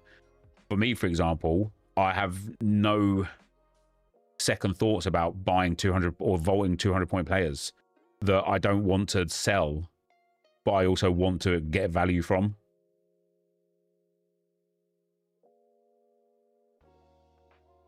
Now with Ter Stegen in training, I wonder should I unvault a card or two of his issue is I vaulted him for 200 points. He's 50 now.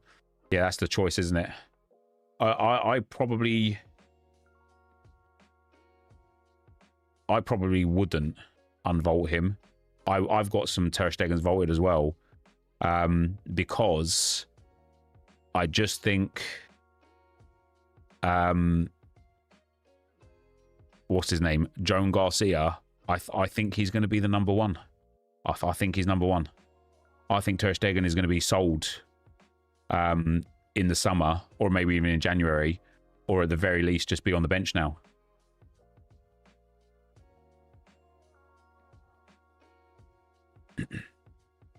Right, give me 1 sec, guys.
Oy, oy, oy.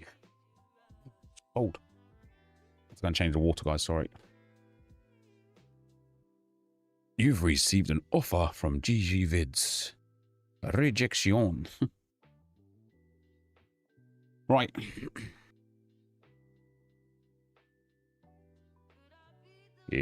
Guys, it's nearly Christmas. Did Nep say he's not using Gavardio? Did I have him in rare under 23, did I? Got 1 minute to change it if I did.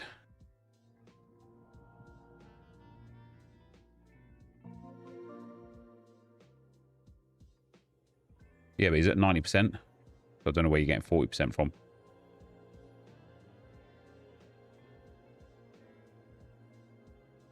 Is he out? No, somebody said he was on 40% start. I mean, sometimes 90% start is worse than 40% start anyway, isn't it? I've never started free SoRare, but it seems like I really can't grind anything yet. I'm wrong in saying that. What day did you start it, Scott? Bro, I'm 30 next month. It's scary. Damn, that's young. He's 60% on SoRare Inside. It is SoRare Inside that generates these scores here. He's down to 80% now. But yeah, it is literally SoRare Inside that creates this. Mate, so like, with all respect to the people that take their time to create the starting percentages for SoRare Inside, they are horrific at doing it. Right? Just as a general, they are way, way, way more wrong than right. Like, and it's so I said this to Josh the other day. Yeah, I enjoy the 40% Valverde 100 this weekend, and so I didn't use Valverde in any lineups. Like I said to Josh the other day, I've got to start playing the best players that play in the best teams, because other than PSG, because they're fucking head cases, the best players don't ever not start in the best teams. You've got a real few edge cases, like Harry Kane last weekend didn't start. He still got minutes, he still got a score, right? But for the most part, I didn't use Saliba this weekend. He got 82 points. I didn't use Gabriel 2 weekends ago. He got like 88 points. I didn't use Declan Rice in one of the weeks last week, and he ended up picking up like 72 points. Like, there is... the best teams need to win all games. They will play their best players as much as they can. Unless you know for sure that they are either suspended or injured or a genuine risk, just use them.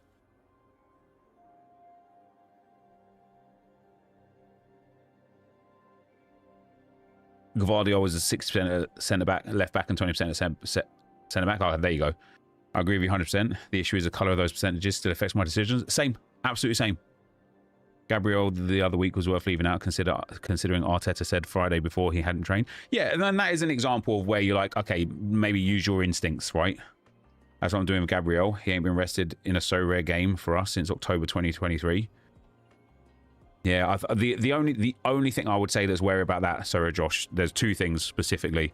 Number 1, we now have competent cover in Hincapié and Mosquera. And number 2, we are thin again right now. Like we are thin. We can't afford more injuries to starters.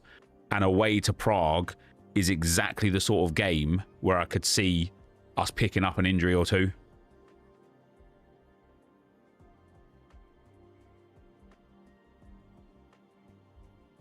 We shouldn't be playing a game where our decisions are massively influenced by others. Just stupid, especially now they're displayed on SoRare itself. Yeah, I agree with you, Harry. Good to see you in the stream as well. I think you should have the ability to turn it off.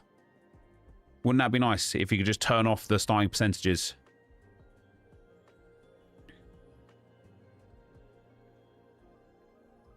A Gabriel injury could derail us in season. No need to risk him, you'd think.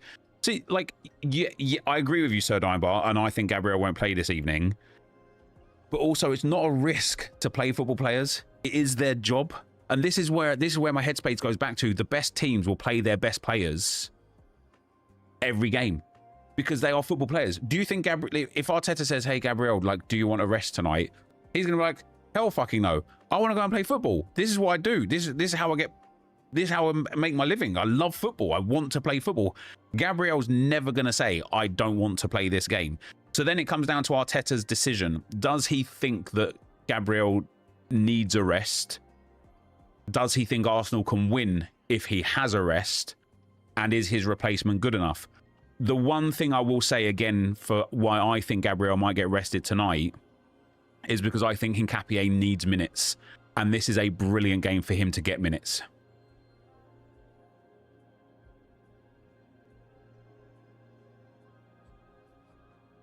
I do not want to sell.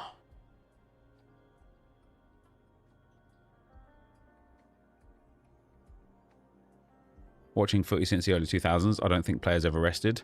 They didn't back then because there wasn't as many games back then as well.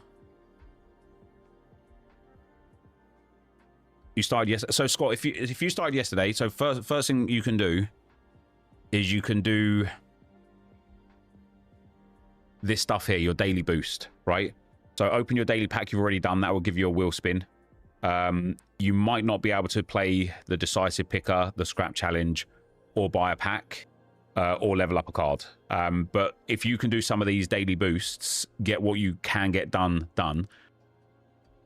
Tomorrow, when you get another free pack, this daily boost will become a bit easier, and then the next day a bit easier. Like you, I only started my free-to-play account about 10 days ago, and the first 2 days, 3 days took me a bit of time to get those first commons in the club. Once you get around 20 or 30, which will take 3 to 4 days, then it just snowballs, and you'll start getting loads of essence, loads of opportunities, and loads of packs per day. Do I think Hakimi will play against Bayern? 100%, yeah. That's why I struggle so much fielding lineups, because I have majority Chelsea gallery, and picking a lineup is almost impossible. If you have majority Chelsea, like heavily majority Chelsea, just put multiple lineups with all of the different variables. I think you lost your wheel spins as they disappear at 3 PM. Oh, the wheel spins do they not stay? No, I still have them. I didn't have like regular wheel spins. I only had the common wheel spins.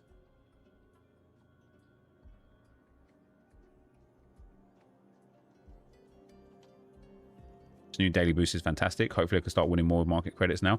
Yeah, the only... So here's me being me again. Jack, thank you very much for the 3 months as well, man. Much appreciated, brother. The only thing I will say about the common game now is it's actually become too easy. Like I say, like on my free-to-play account, I'm able to generate ridiculous amounts of like essence and cards and spins and stuff now, to the point where I feel like I'm going to end up having all of the common stuff collected very quickly. At that point, yes, then playing the game is part of the aim, and getting those streaks in to get those market credits is part of the aim. But outside of that, it's kind of like, well, let's say for the sake of argument, let's say you collected everything. Let's say you had literally everything. And it does look like I've finished the Premier League thingy because it's not even there anymore. Let's say that you collected, let's say you completed it all. Other than them playing for the market credits in streaks, then what? Then what do you do? Agree, seems pretty easy now. Got basically every smasher except Yamal and Elise. Yeah, so now yeah, but even club collections, you can't finish them yet. But once you can, once they give us the ability to actually finish them, again, then what? Then what do you do?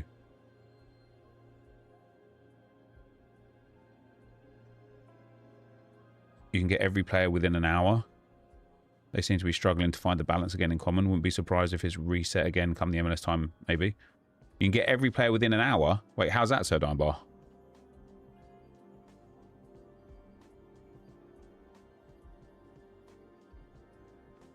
Because in the end, that's the goal of SoRare, no? Playing the game? No, I think it's evolved a lot more than just playing the game. I think the I don't want to call them meta games, but like the mini games. I think the mini games are a big part of SoRare.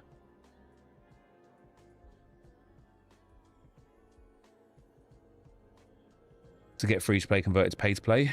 Yeah, but if somebody's able to collect everything and free to play, really, really easy, is that going to convert them to pay to play?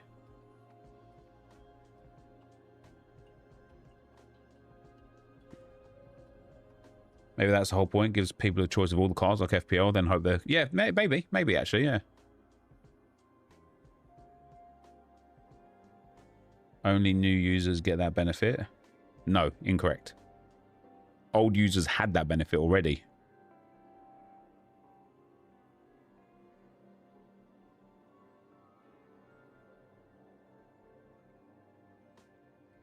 You think they'll make it so you can buy missing players from the collection of investments? Possibly, yeah.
Righty-ho.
Right.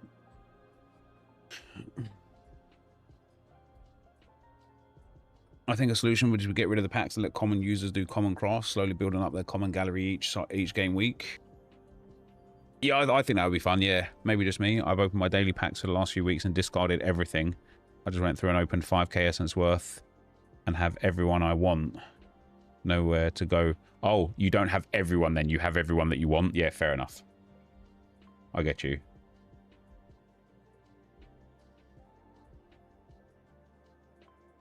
Righty-ho.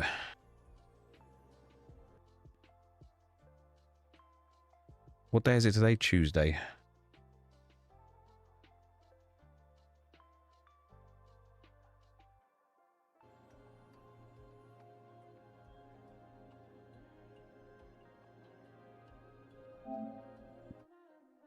How's the day been? Yeah, not bad. Not bad.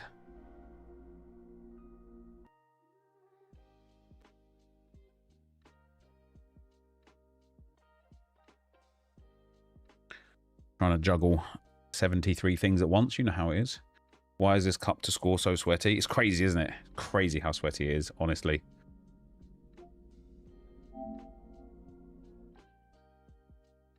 I can't decide. I've got so many things I need to do, but none of them seem to have value.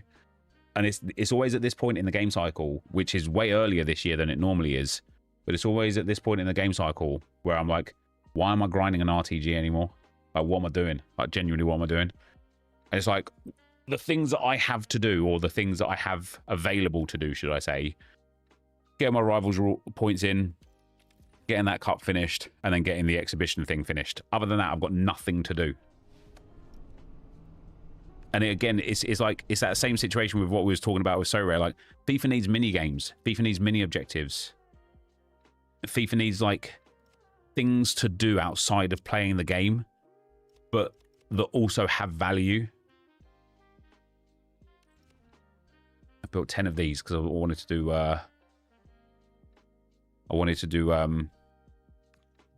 see if I can grind some stuff, get some walkouts, and get some SBCs on the go. I think one of the SBCs that I wanted to complete expires today. Maybe it's tomorrow. So if I could get some walkouts, it would be very nice.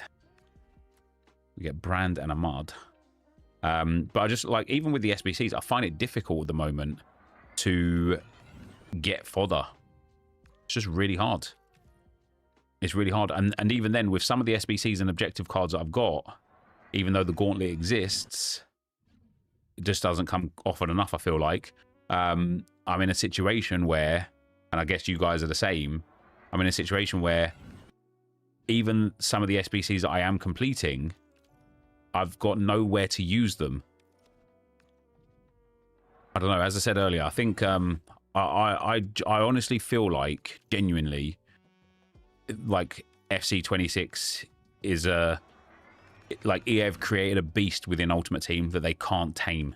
They don't know how to or what to do to ultimately fix it. And I don't envy them to try and fix it because it's difficult.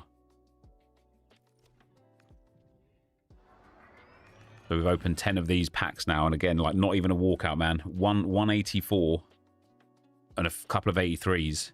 And I've cleared all of my low-end fodder out of the club now. I've got nothing in the club that's below 80 rated. What do I do? What do I do? Oh, wait, what? A 1 coin pack. Let's go.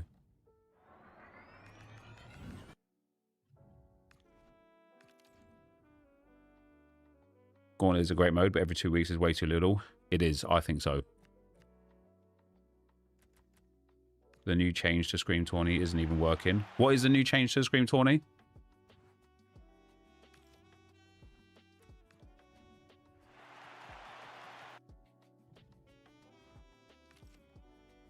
Yeah, so the things that I've got to do, quote unquote, or get to do, or whatever.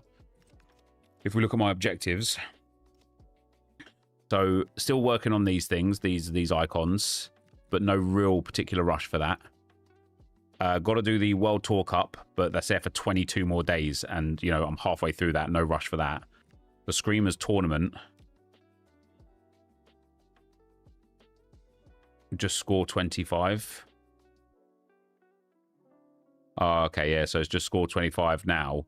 So that you, if you get locked out of the tournament, you can still complete it. So all I need to do now is go and score the goals and one long range goal, and I've finished it. But I want this one. That's the thing. I want this 82x7 and this Ultimate Scream Evo. Hello, mate. Of course you can. You all right? Come and see me. How was... Yeah, my day's been good, thank you. How's your day been? Good. How was school today? Good. What did you get up to? Playing with friends. You playing with your friends, was you? What games did you play today? Toilet tag.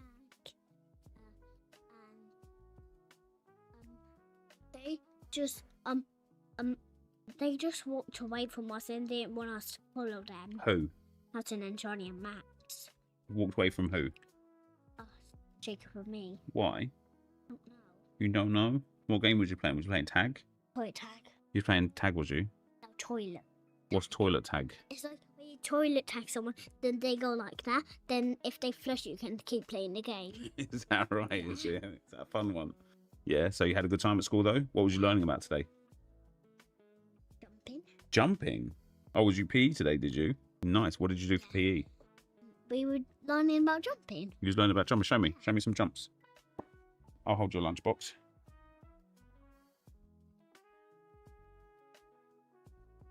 Oh, wow. Look at that big jump. Wasn't that good?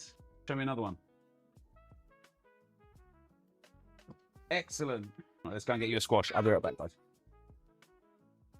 Hopping on one leg. Yeah.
Yeah, where was I? Yeah, so I want this reward.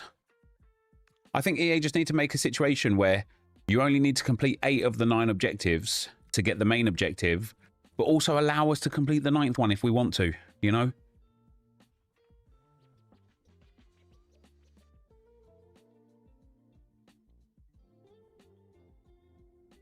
Jinnah.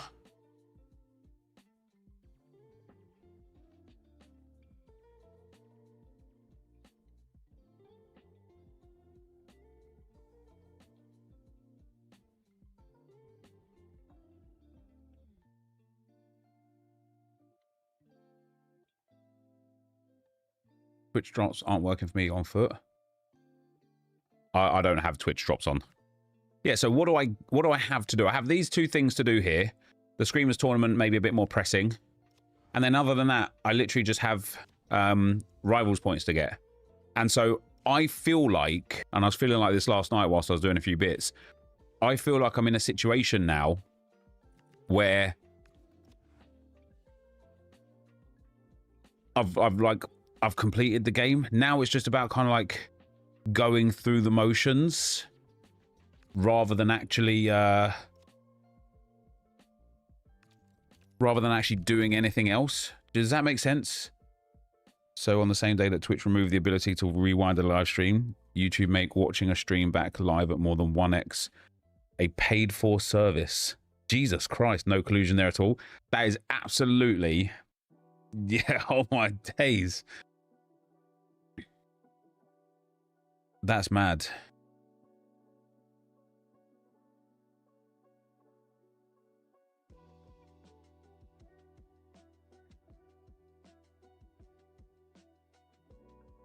How to get more Evos at the same time? You had to have pre-ordered the game, the Ultimate Edition, before a certain date.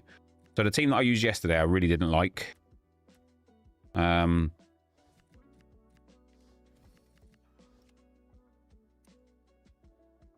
Looks like you have to watch from Facebook. Yeah, indeed.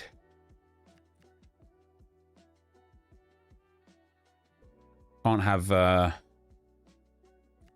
oh, 86 and above in the squad. Oh, have they changed that? No. Hold on. Oh, that was the rivals that I was using.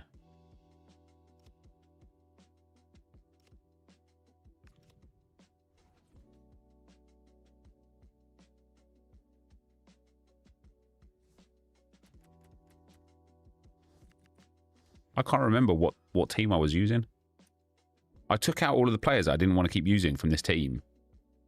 But obviously I wasn't using this team because it's got too many players that are too high rated. I'm confused. I'm confused with myself. I use these tourneys to tick off the silver icon objectives. Yeah, it's not bad. Not a bad idea. Right, so we need just 85s and below now, don't we?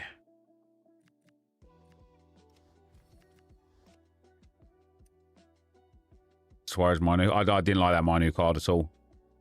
I thought he wasn't very good.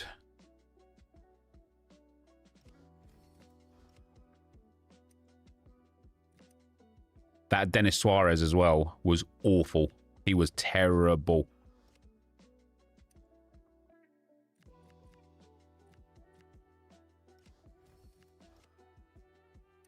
He should be sick, but he's awful for Manu. Yeah.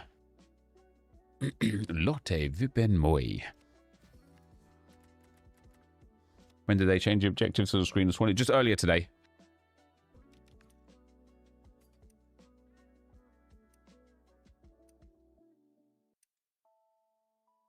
Chaboom. See, like all of these players, there's some of these players I've literally never used. And I just find that sad. Like Bayer, he looks like he would be all right. But just, yeah, anyway. Anyway.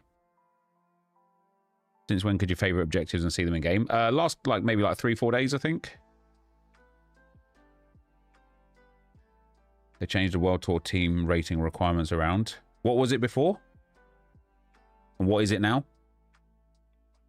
I'm not feeling Lukaku yet, but Rashford SBC striker is fun to use. I quite like Lukaku in moments, but he's not like super, that's for sure. Do I think Saliba starts? No. I think our lineup will be Raya, White, Mosquera, Hincapié, Miles Lewis-Skelly, Rice, Norgard, Nwaneri, Saka, Marino, Trossard. That's what I think we'll start with. Max 84 or something, now it's Max 86. Oh yeah, that was a couple of days ago they did that, yeah. Well, here is the lineup for the hosts today. Well, in this shape, their two holding midfield players will be key today. If they can get on the ball and dictate the They play. could be in here, Stuart. Awful, isn't it? Yeah, she's done really well there. What a brilliant recovery that was. Excellent vision. That goal there that I've conceded is every fucking thing that I hate with this game. This guy just plays 2 passes, and then because he's got a 99 pace player or 97 pace player with the chem star and stuff, is just in on goal, and I cannot stop it. And it all stems from me having an attack, and it's just everything I hate about the game. Like, it doesn't matter how bad you are at the game. You can just play 2 passes up the field, and that's it, you're through. That's not football. It's just not football. It is sometimes football, but it's not sometimes FIFA. It's all the time FIFA.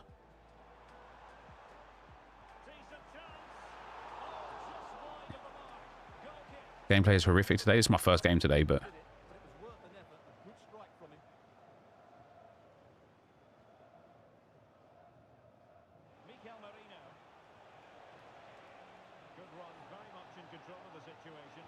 Wow, double tap passes don't work for me.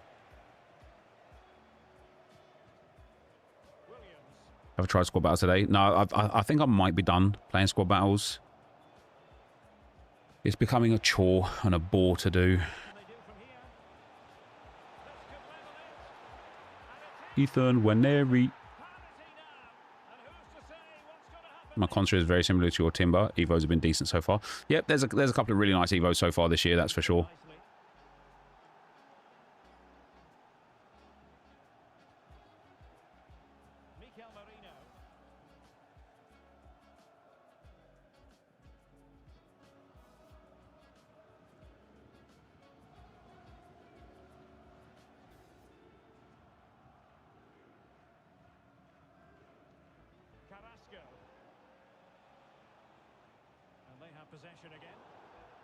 The AI is crazy in squad battle since the update today. Wait, what was the update today?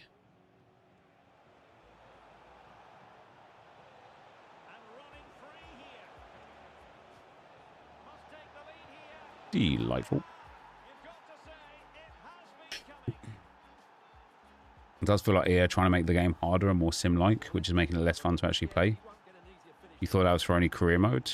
Yeah, I saw the update come on the screen, but I didn't even read it, to be fair.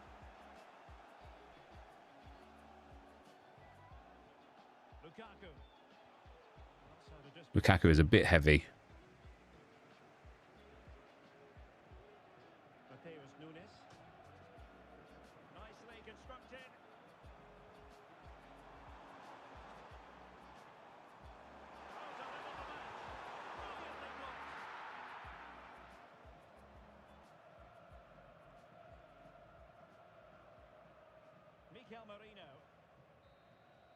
It was a change to authentic and competitive gameplay for AI-controlled teams. What was the change, Josh?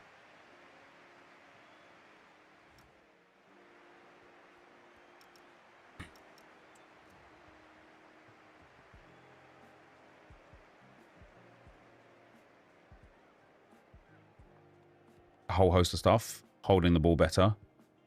Oh, damn. Weird career mode stuff.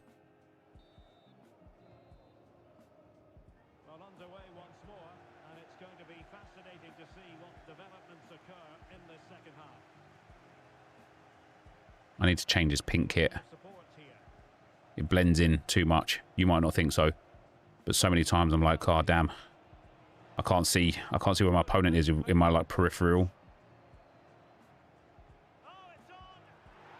Leandro Trossard. Improve the AI in loads of ways. Passing, positioning, reactions, etc. Jesus. Will there be a new Screamers tournament in 2 hours? It refreshes in 2 hours, yeah. It won't be a new one. It'll be exactly the same one. You'll just get 5 more attempts. Wait, I have 5 attempts now. I had already played some attempts last night. Did they, like, reset everyone's attempts or something?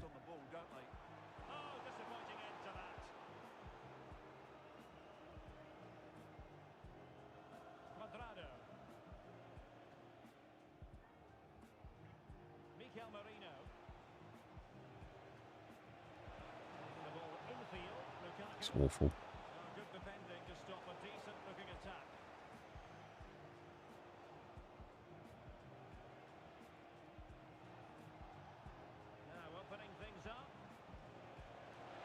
Leandro, unlucky. Won it, can't play it, need to wait. Yeah, so dumb, isn't it?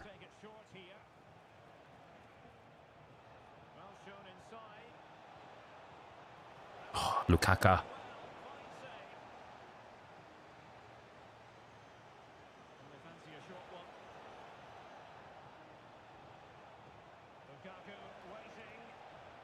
That was interesting. Just didn't connect with him.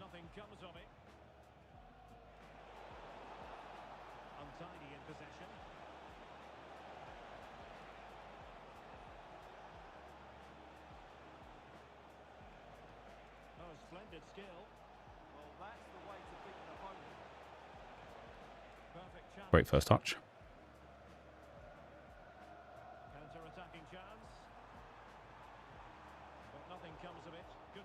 I'm yelling timber.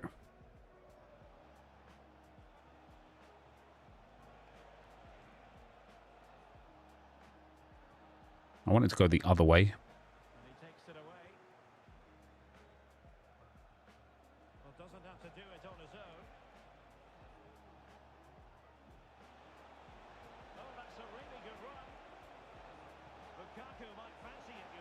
I really want to be able to, like, get that in and actually connected.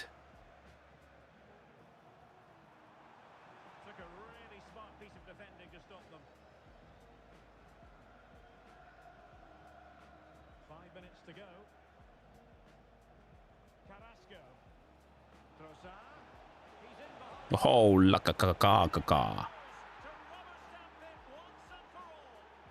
You're in the same rare arena as me? Hey, GG's, brother. Wonder if I got any what are they called? Golden arenas.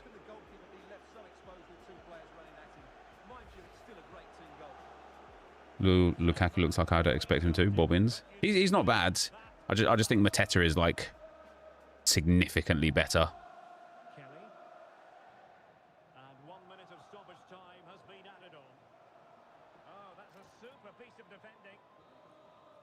Saw someone saying they had around 10 to 20% possession in squad battles when playing on higher difficulty levels. Jesus Christ. That's rough. All right, let's see if that went and gave me the goals then. Oh. Season 2 World Tour Cup. Oh, wait. This isn't what I wanted to play in.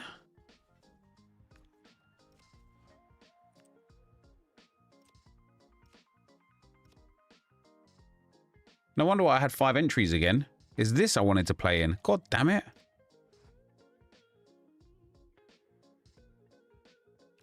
Yeah, this is the one with 88 and above. Do you know, like... I was wondering why the team changed. I'm just going to keep this team, though, because that was all right. Why did that guy not quit? I don't understand. I thought he was staying in because he got a goal. I was thinking, oh, like... he's just happy to take his goal, you know what I mean? Joe, thank you very much for the 2 months, brother. Much appreciated, man. And Mr. Deanface, thank you for the 3 months as well, man. H. Lee, thanks for the 2 months, man. Love the content, Nep. I miss the old League SBC grind. You and me both, man. You and me both. And Mazura's, thanks for the 2 months, man. The prime sub goes to your son, Nep. Much love. Thanks, brother. Much appreciated, man. Have I tried FM yet? I haven't, mate, no.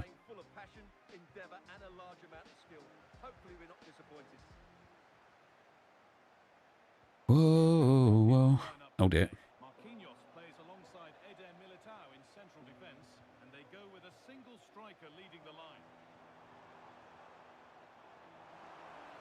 Mate, fucking Marcus Rashford, Claudia Pina, and Williams, one of the Williams brothers, in every single pissing team I face.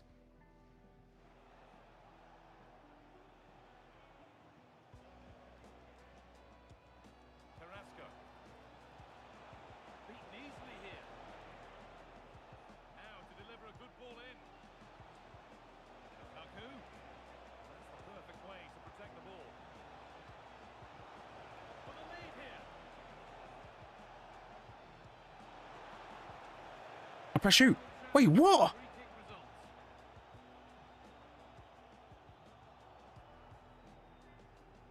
Reece James. What? Steven Gerrard.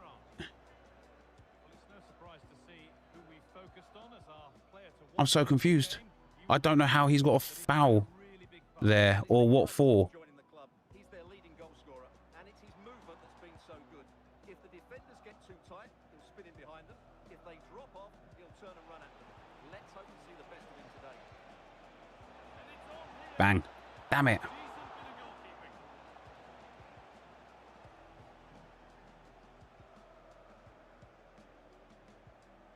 They decide against putting it in. Well, danger averted, but it will be another corner. Yeah, NepentheZ very good. They take it short. I like him a lot. Oh, could be a chance here. Brilliant. Yeah, Lukaku's last game, I think.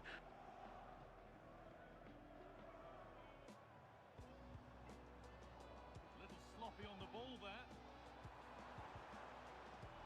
This could be. And it's there. They have a goal. And they have the lead. This game is just so unenjoyable at the best of times. Mikel Merino. In the right position to cut out the pass. Bert. Good tackle. Little wayward with the pass. And that You liked him before the patch, not so much after. will throw. Possession lost. Foul game. They'd like to have back again. An infringement spotted. Free kick.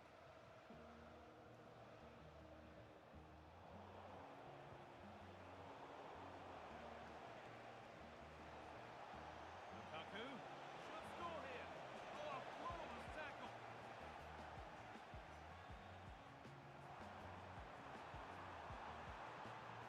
And it must be. Another goal. I just fucking hate it. I hate it. I have been tackled in the box by a player he is not controlling. It shouldn't be allowed. It shouldn't be allowed.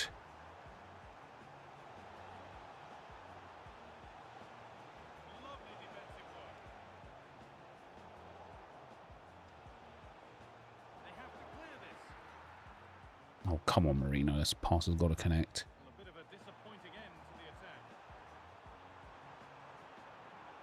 Oh, fuck off. Now he's in. Oh, wonderful stop. Yeah, what a save that was. Brilliant reflexes from the keeper. And they've gone with a short one. Taking a chance. Gets in the way superbly. Well, you can't underestimate a block like that.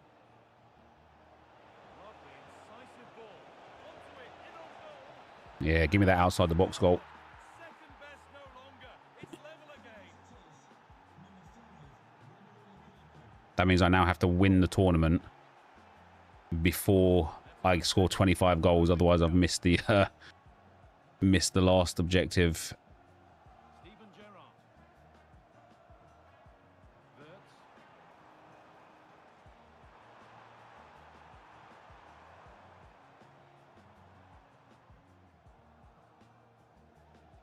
Gerrard. Bert. Oh, superb reflexes to get across to that. Outstanding. Here it comes. These new corner techniques everyone has. It's crazy. To a close. Can't believe the crap I had to do just to get box crasher plus plus on my A2 Evo Pogba, having to lose in the final. Yes, it's silly. It is silly. Well, it's even Steven after an entertaining first half. Will we get a winner in the second 45? Carrasco.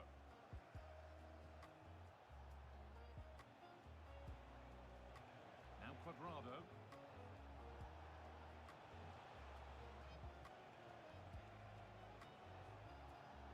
Still all square. Can they make this pressure count? Yeah, they're just looking for an opening here. Very patient stuff. Played in with that.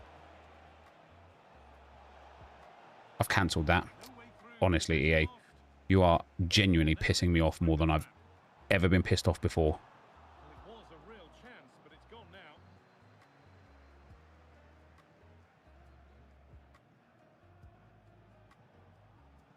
Quadrado. It's a confident push forward. And still allowed to run on here. Real chance. Go Lukaku. Their game to lose from here. And away we go again at 3-2.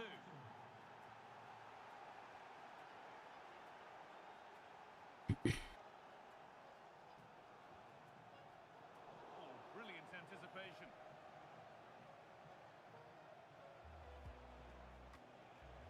Scott.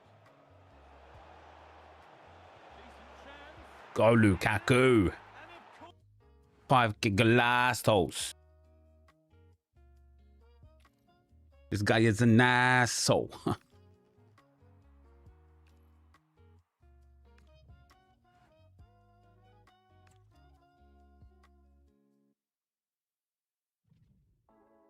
Win. Wait, 3-2? The hell? That was 5-2.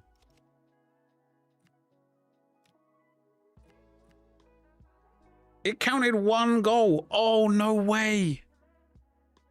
It's only counting goals from inside the box.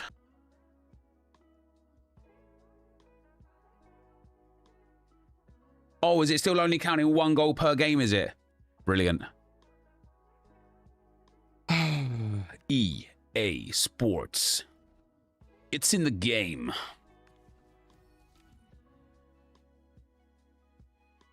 They updated the description, but not the tracking. The worst thing is... The worst thing is...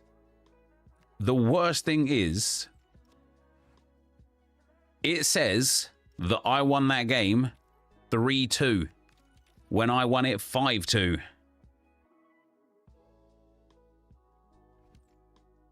That's fun. That is very fun.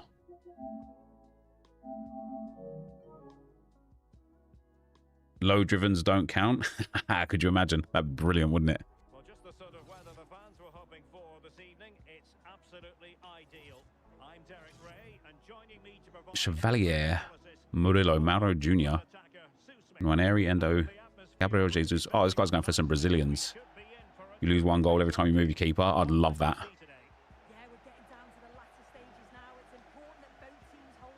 Wait. Have I gone back into that?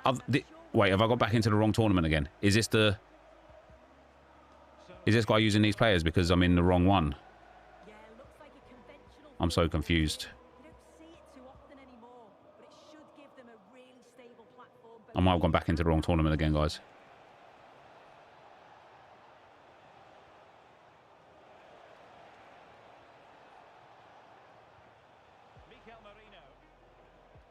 Carrasco now. It's with Mikel Merino. Might be a chance here.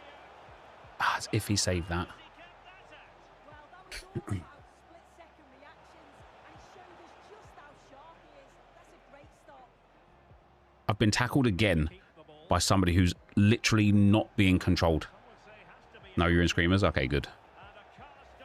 I don't know how I haven't scored that goal with Trossard before there. Yella, didn't it? Stopped the promising attack and no attempt to play the ball. Wataru Endo. This is the lineup for the visitors today. Kepa begins in goal. Juan Cuadrado starts. I hate this game. It's fair to say, guys, I hate this game. It's just not fun, is it? It's just not a fun experience.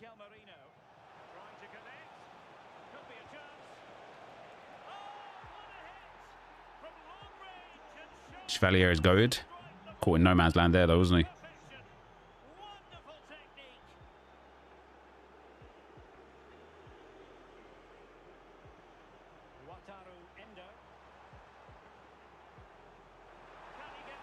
Good save, Kepa.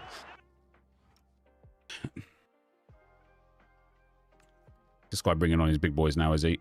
What a finish that is from Trossard, by the way, into the empty net.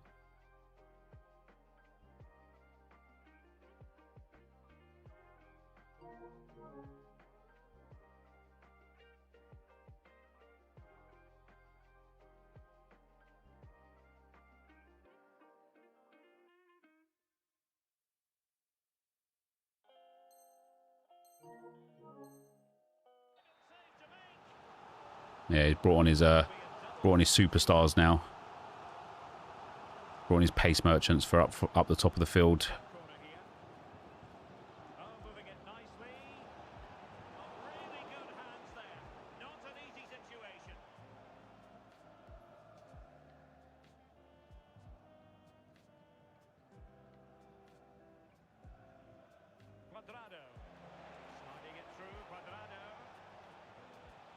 I've been tackled again for the second time this game and the third time in 2 games by somebody who's not even being controlled.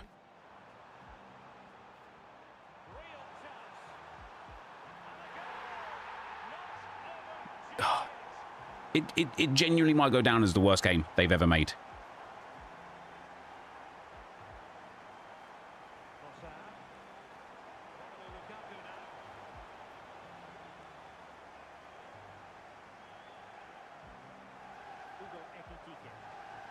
And now a double tap pass. Oh no, just a pass again into a pace merchant that I absolutely can't, I just can't deal with, man.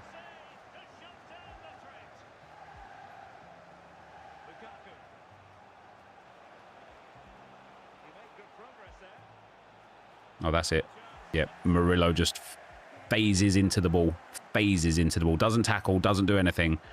Just puts his bum in between the player and the ball from miles away.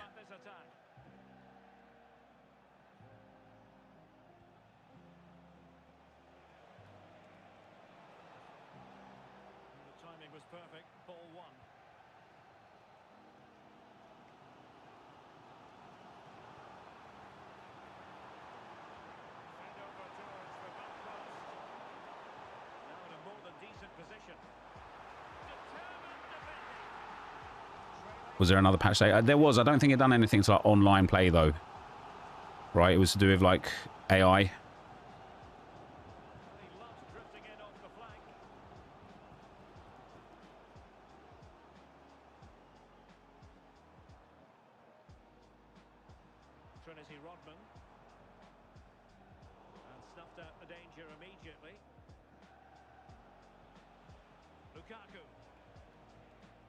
It's for Carrasco game. Fuck off.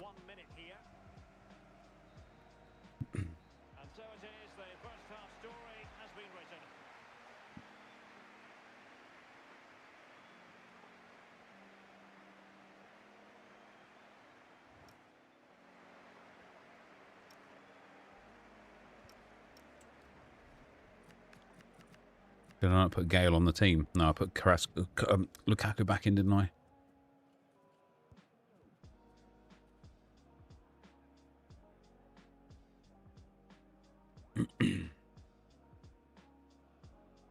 I get it, that's annoying, but surely the AI should act like footballers when not being controlled. Like you can't control the whole team at once. Like if you want to have that mentality, though, Mr. Deanface, right? Why even play, right? Why not just build your team and then press go and let the team do it all for you? Obviously, the players aren't real, like aren't being controlled, so they have to do something, right? But when it comes to tackling, intercepting something different because they're in the space, right? By the way, I just want to record this 47th minute here. Like, intercepting is something different. If you pass into the path of an AI player, you would expect them to, you know, potentially intercept the ball right there. However, when it comes to tackling the ball, they should never, ever make a tackle action. You should have to switch into them and press tackle. They should never, ever just be able to just, oop, I've got the ball now. That's mine. It just shouldn't be part of the game.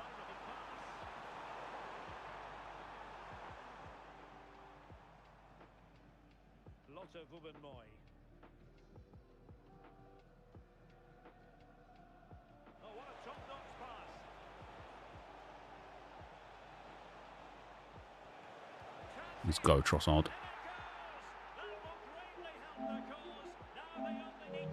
I might need 3 minutes there, actually. So you'll be able to run through the AI? Yeah, exactly. If you refuse to control your defenders, you should not be able to defend. That's exactly it.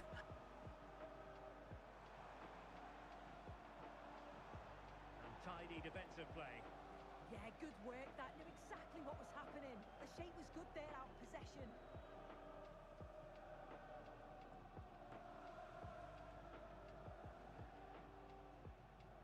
Quadrado. Oh, as if he's managed to get that. To shut them down.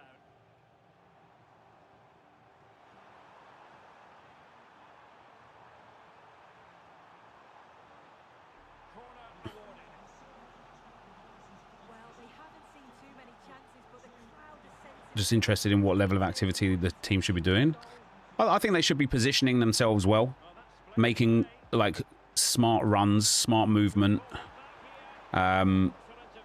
I don't think they should like imagine if you press pass. Imagine if you player locked, right? Imagine if I did this, and then he just decided to pass it somewhere else. You'd be like, whoa, whoa, whoa, what the hell, man? You wouldn't be like, I don't think you would stand for that. Oh, that's on me. I had loads of time there.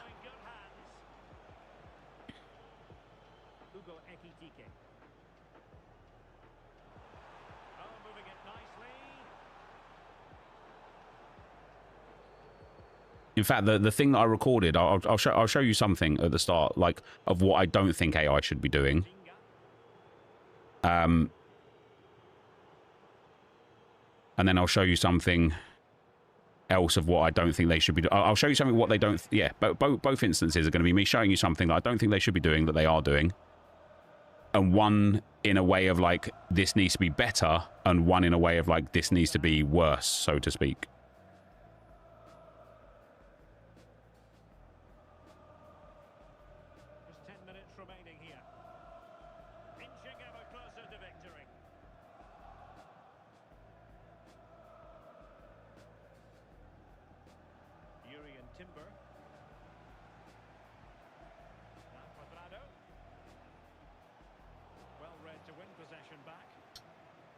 Okay, I'm just going to record that as well, real quick. Because, my problem with the AI has been full-blown, like, put into, into perspective with what didn't just happen with my Ethan Nwaneri there. So we've got a few clips to take a look at here.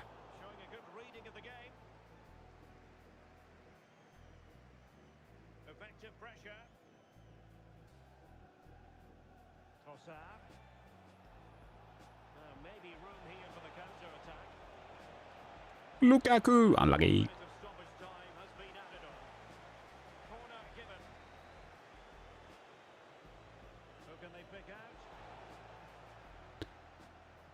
I don't know how to get those corner techniques that these people get. Yeah,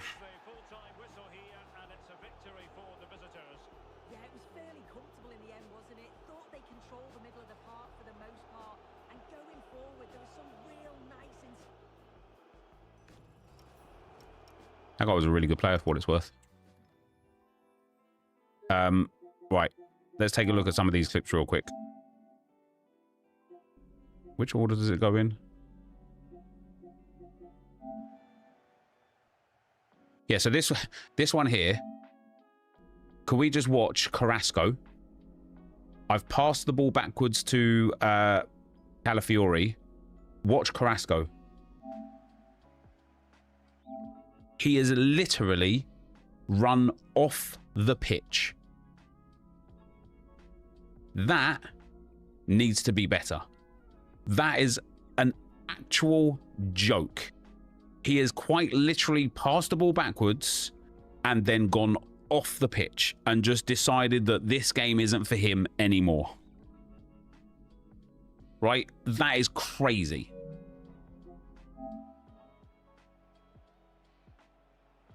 Then we got this one. I think, did he tackle me there with himself? So he switched in and tackled that. Was that the play? I can't remember if it was that or I don't think it was that early.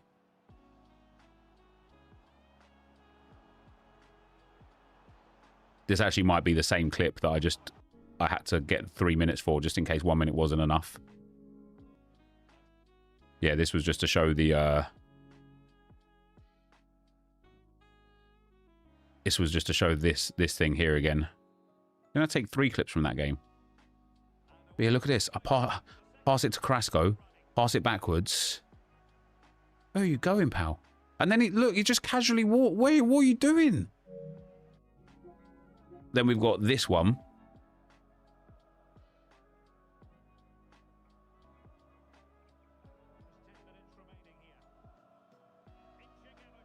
So I lose the ball somewhere around here.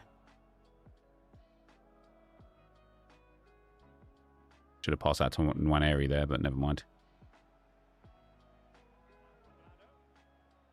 Okay, what a terrible pass that was. But look at this.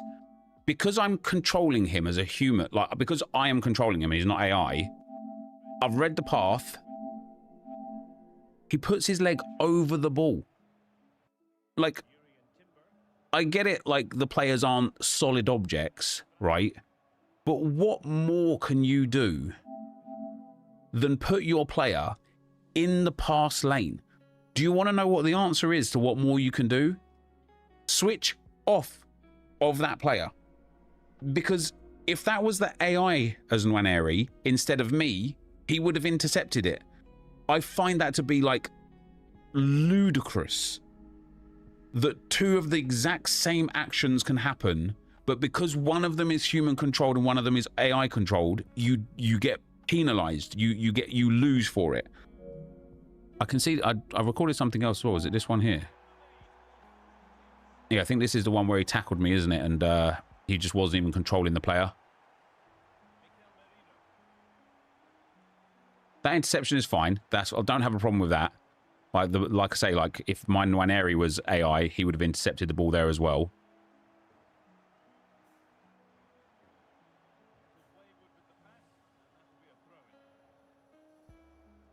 Oh, here we go. But was it that one? No, it can't have been that one. That looked like he had tackled it. Was it that one?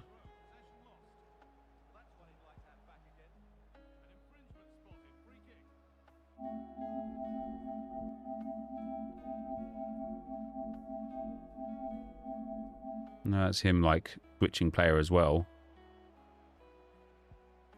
Oh, it's here, isn't it?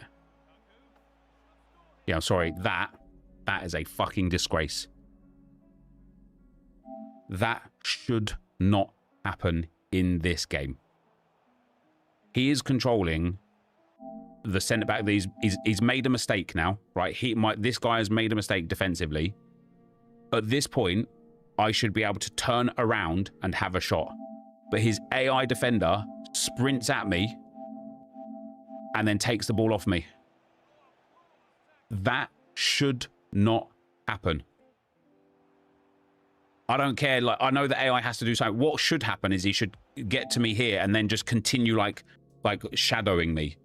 And if then he switches into the player and makes a tackle, I mean, it looks like he has, but that's because it's already given him the ball. Like, it's already a state where the ball's his. He hasn't actually switched there. He just has it. If he shadows me and then switches in and he changed... No, he didn't change into the player, right? It's the same. Look, I'll show you with, like, an interception that my player made somewhere else in here. This guy makes a bad pass. Like, see with Cuadrado there, I don't think I actually get the ball. Maybe I get the ball, but when he presses pass, like, because he had possession, he didn't switch into it. it looks like he switched into it, but it's because the ball was his at that point. So he's now in control of the player that has control of the ball. So it can't be a non-icon, like, if that makes sense. I think there was a part of a clip in here anyway where I saw it, like, I think it was Calafiori, like, intercepted the ball was the AI Calafiori, and then it just puts a reticle above my head, right? Because it has to, because I'm now in control of the ball. Like that there. So, this is perfect. He didn't switch into this Kvaratskhelia, right, in this clip. But the AI, because the AI was there, as soon as Kvaratskhelia has effectively intercepted the ball, now that it's his, it auto switches to him because he has to have possession of it. But he didn't actually switch into him. And it's the same with a tackle. He didn't switch into the defender. The defender literally just tackled the ball. And that's what gave him the ball. And it's just dumb, I think. Personally, I think it's just dumb.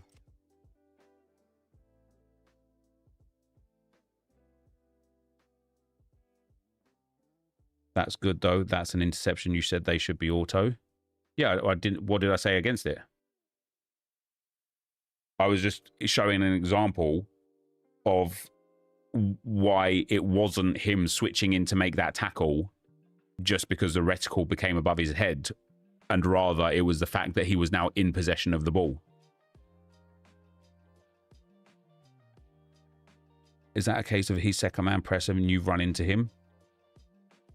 Even if it is, second man press isn't second man tackle. Otherwise this game would be terrible, isn't it? Second man press is like they shadow you. And again, he has made the mistake of running his defender away. All I did was turn around with Lukaku, and then his AI player comes. I didn't really run into him because I didn't really move. I just turned around. Do you know what I mean? I turned around into the space, and then the defender was there, tackled, and took the ball away.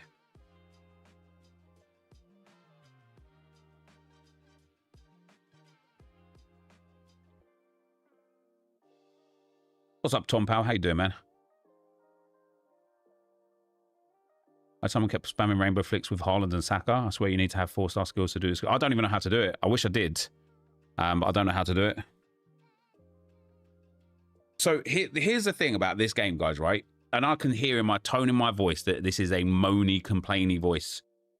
I have just won 3 games in a row on FC 26, and I have had a horrible experience. How?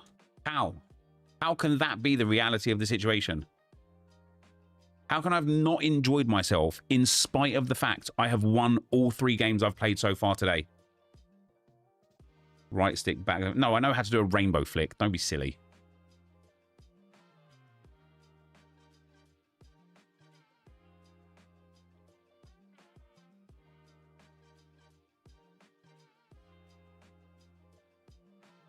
Sure, there's got to be some sort of common sense in AI defenders that they tackle obvious possible tackles.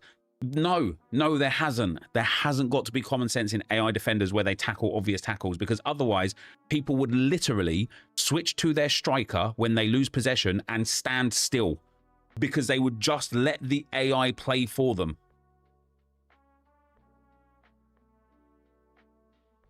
That is an awful, awful, awful thing to suggest.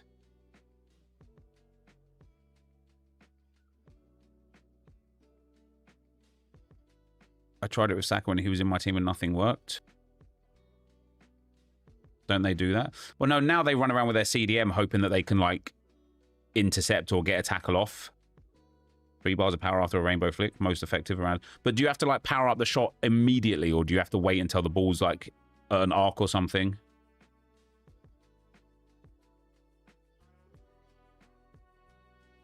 Could you just don't like playing FIFA FC games anymore?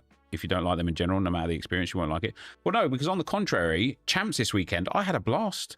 I genuinely really thoroughly enjoyed my Champs experience. I got a bit like stressed and frustrated and flustered in one game.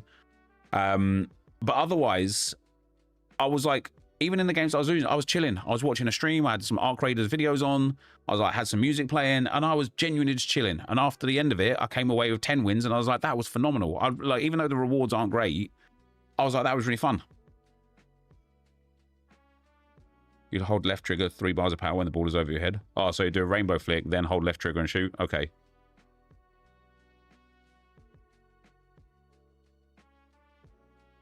I don't know where we draw the line and what AI shouldn't do offense and defense.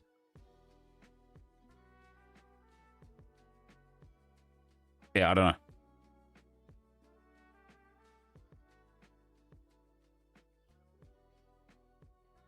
You were spot on the other day around pro gaming ruins FIFA, games like FIFA. Everyone does the same thing because it's perceived as meta. There's no uniqueness in people's gameplay. Yeah, I had a message. So, oh, this guy. So this was from days and days ago. He beat me. I think it was like 3-2 or something. He was toxic at the end, celebrating his goals, paused it 3 times. Kicked it out in the like 90-059 to pause it again, then messaged me clowns afterwards. And so I was like, just GG's, bro, sick player. Because he was a brilliant player. Obviously, he didn't respond because he didn't get the nibble he wanted. This guy, I messaged him afterwards, why do you have to be so toxic in the cup? He was pausing it. He wait, you know when somebody like at half time, they don't click through any cutscene or any animation or any like anything, they make you wait the full time, and then he would, after kickoff, he paused it again straight away and he started celebrating his goals. I think he won 2-0 off of a long shot, like that was it.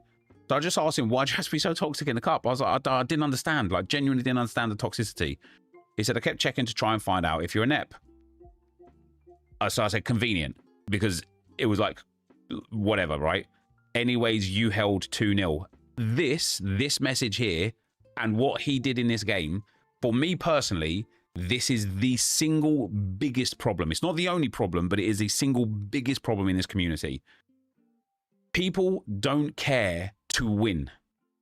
People care to piss off their opponent. And so I said to him, you play the same boring 4-5-1 as everyone else. I held a 2-0, GG's. I say you hold game enjoyment because you can't think for yourself. Like, people don't care if they win. They don't care if they win.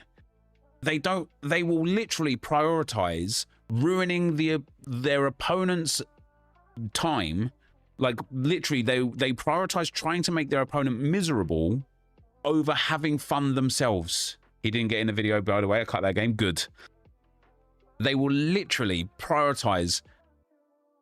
They will sacrifice their own enjoyment if it means that they think they've pissed off their opponent.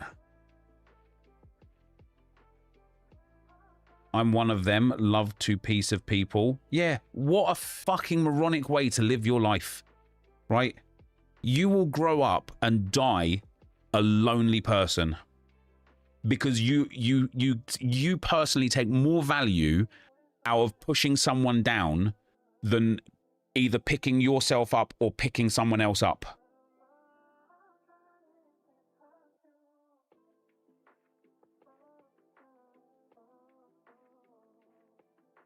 In a game is crazy work. Insane, isn't it? It's insane.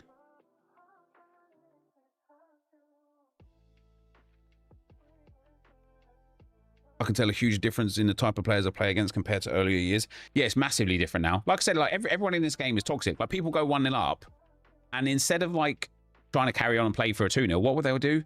They'll hold the ball in the corner flag. They'll do like they'll do any single broken, glitched mechanic they can to not play themselves, but also to stop you from playing. How mad is that? It's a game. And especially like in this tournament that I'm now in the semi-final for, you don't even have to win. You can get everything, every reward apart from that one final one, but you can get the group reward by playing and scoring, which is mad. It is mad. It boggles my mind, honestly.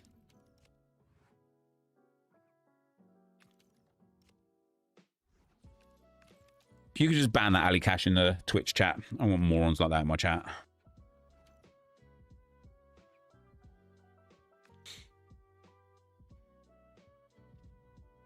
I don't think I'm like that, but I do like scoring nice goals and outsmarting opponents, but I don't know if that's toxic. No, it's got like, listen, it's a competitive game at the end of the day. There's going to be a winner. There's going to be a loser. Someone's going to be like frustrated. That goes without saying, right? I don't think like playing to win or even play. Oh, 4-5-1. Surprise, surprise. I don't think playing to win or playing to like beat your opponent is toxic or a bad thing. I think it's like when you're beating your opponent, when you're 3-0 up, when you're 4-0 up, pausing it, watching every celebration, you know, basically trying to be as toxic as possible from that point onwards. That's where I'm like, damn, man, like, why do we behave like this? And calmly handled despite mounting pressure. Well, no danger, but there might be next time. Lukaku. Oh, how has he not scored that?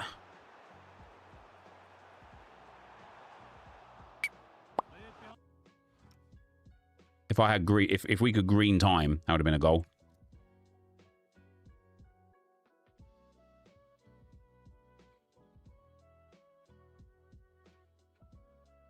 I get toxicity just because I run theme sides. Yeah, I do as well. Whenever I play just Arsenal team, I get loads of messages of like, come on you Spurs or Bottle FC and things like that. Loads. You miss green time? See, like, you know, we talk about skill gap. There's been a really fascinating conversation appear in the community recently about skill gap, and I'm really happy that it's come up because I agree with the premise of the debate so massively. Look, see what I mean? This guy now, he's just pausing it. What for? What are you pausing it for? And they talk about the skill gap, right? I think green timing shots was a skill gap. You had to time it green on one frame. Do you know how hard that is in gaming? One frame. That is such a skill that I just don't understand why they would remove it, right? Pause to see if it's you playing them. Hey, if you're in the stream, brother, just score an own goal and quit. Like, let me get to this final, baby. Let me get to this final.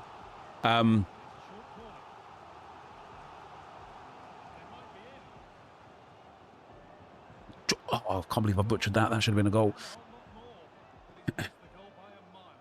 Then you talk about like somebody was debating something that EA should like make harder because it's a skill gap.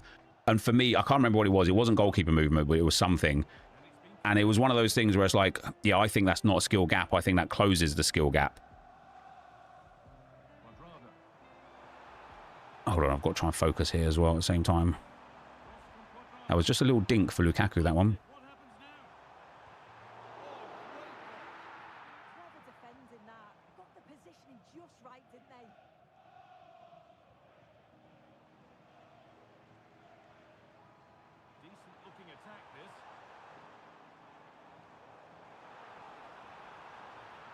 Lovely goal, that.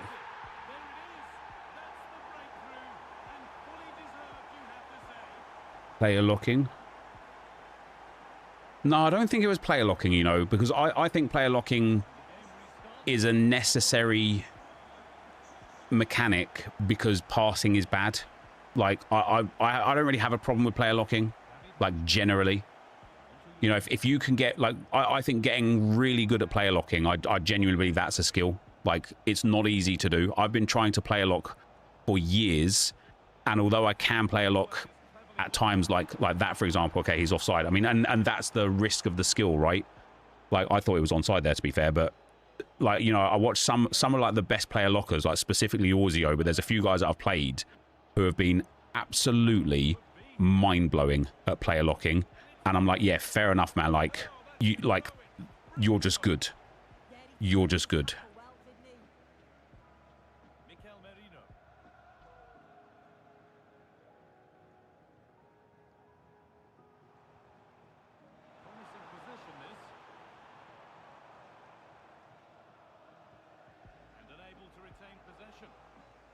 I want to try that rainbow flick volley thing. Do they have to have acrobatic?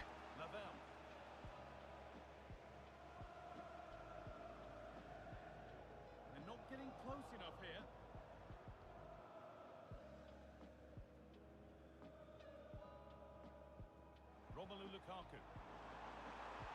Oh dear. He didn't even do the rainbow flick. I've literally done a rainbow flick there and tried to power up straight away, and he hasn't even registered the rainbow flick. War a gamey, eh?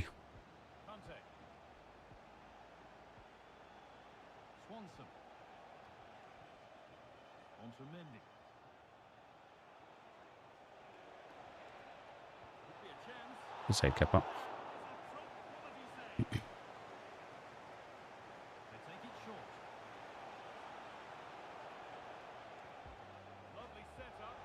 Great tackle.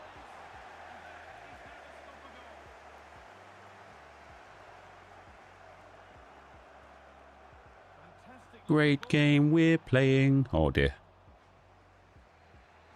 Would have been really nice if I managed to get that, wouldn't it?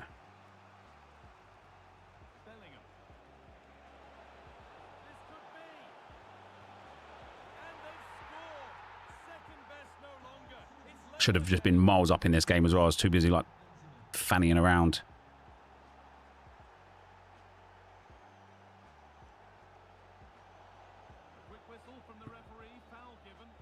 Well, the AI attack was good enough. Yeah, it's like the thing with FIFA though. Again, like I tried to explain this the other day, right? The thing with FC or FIFA or whatever we want to say is that if something is even slightly overpowered, it is broken, because you either score or you don't score. There is no in between, right? You can't score half a goal. You can't save half a goal. So with the attacking AI, if the attacking AI is even slightly too good, it's just stupidly overpowered.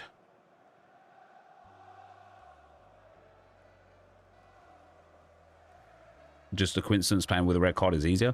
No, I have a really interesting theory about why playing with a red card is easier.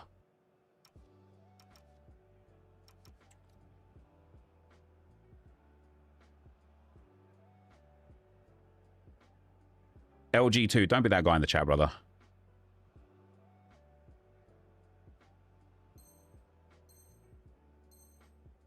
Makes sense why they take skill out of the game, keeps all the shitters playing. Yeah, but I don't think it is keeping bad people playing. I think on the contrary, I think it's causing bad people to leave. Because once you take skill out of the game becomes a game based around broken game mechanics, not around football. And once it becomes based around broken game mechanics, people that are bad at the game don't want to and can't play it. Wow, what an awful pass that was into Trossard. Yeah, casuals hate this game. Casuals are not playing this game.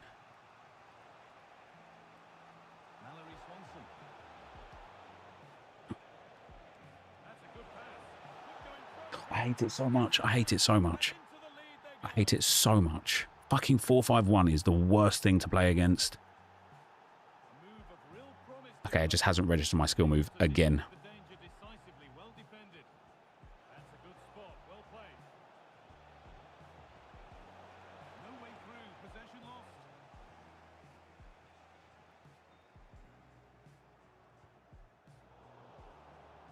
That pass has just got to connect, man.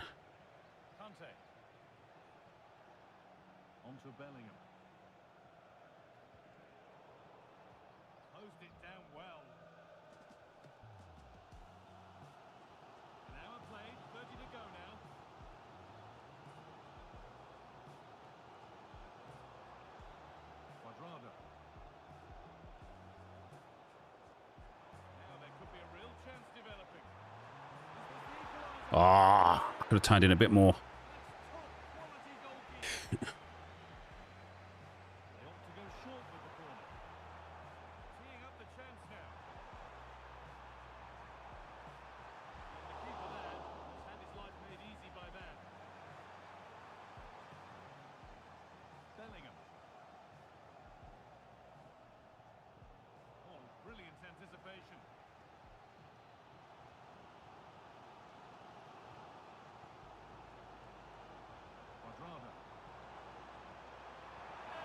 Oh, come on now.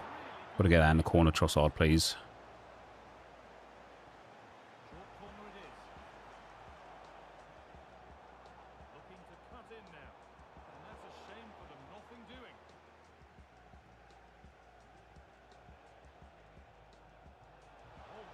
I hate it.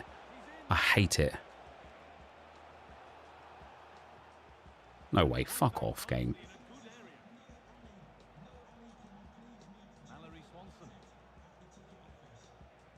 Could be setting something now. So quarter of an hour remaining. And it's given away. Marcos Llorente. Lavelle. Now Benzema. Both sides having a hard time keeping the ball at the moment. Yeah, the passing needs to be more precise. There's no real flow, is there? Have to make something count from this. No, game. No, that's just for that's outrageous. That is outrageous. That is just for Leandro Trossard, man. That is an absolute disgrace. This has to be. And that's a great bit of goalkeeping. That's what he's there for. Mikel Merino. On to Carrasco. Counter-attack coming. Away they go. Is this the equaliser? And what a shot. Mate, this Lukaku, I've tried to pause it to get Lukaku off. He's got to go.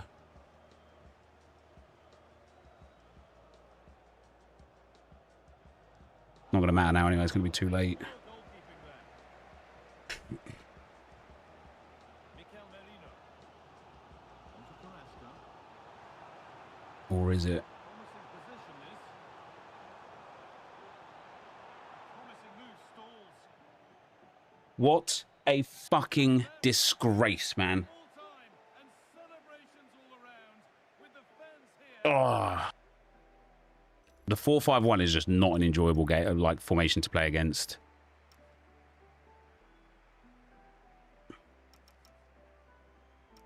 I don't even know what I wanted to look at there.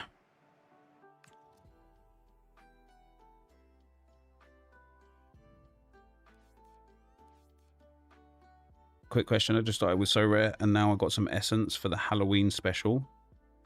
I'm free to play, but when I open one of them, I get a card which costs money, right? Or is it a common as well? If yeah, the limited will be a card that is worth money. That's right, yeah.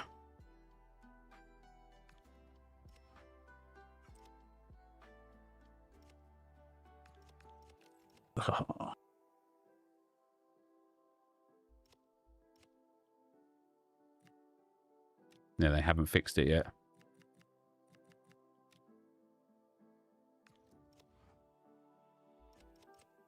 Got to get Lukaku out of this team, man. He's just bad. He's just bad.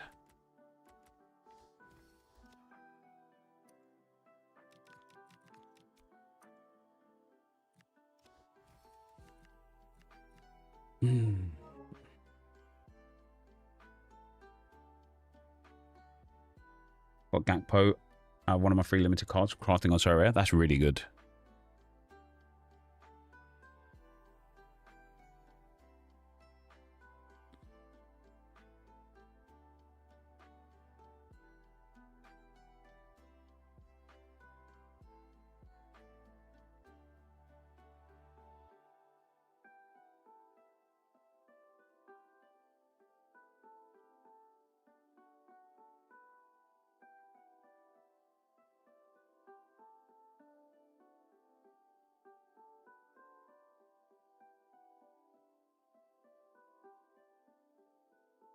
You already put Lukaku into the Musiala Evo.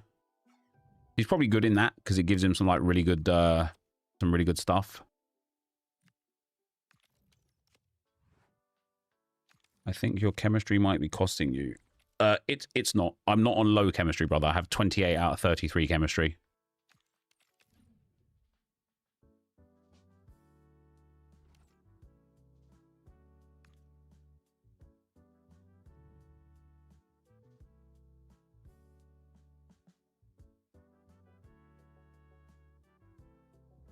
Well, just the sort of weather the fans were hoping for this evening. Seen so many people waste the Musiala Evo on Lukaku. Why is it a waste? It gives him 5-star skill moves. It gives him Tech Plus. It gives him Trickster. And no question, this ought to be a game that gets pulses racing. I wouldn't say that is a waste at all. It gives him a really nice stats boost. 16 teams remain. Who can hold their nerve and book a place in the quarterfinals? We're 90 minutes from finding out. It should be a great game. This is the lineup for the home team. Wojciech Szczęsny is the goalkeeper. Eder Militao plays alongside Jules Koundé in the centre of defence.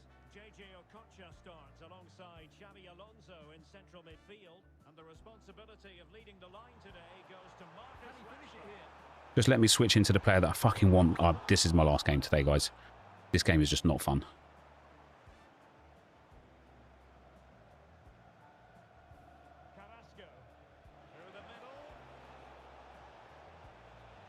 No way was she offside. That's outrageous. Referee said advantage. Rashford. Well, this could be productive. And on the final analysis, it was good defending. Karim Benzema, who's played at such a high level in an attacking sense for so long. What do you anticipate seeing from him here? Well, he combines so well with his teammates. He really does link everything up. If he plays well, so do the team. Carrasco.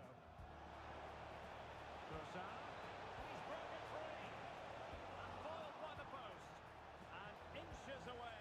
Didn't miss by very much at all. Eduardo Camavinga. He has teammates around him. That's a foul game. That's a foul as well, game. Come off it, man.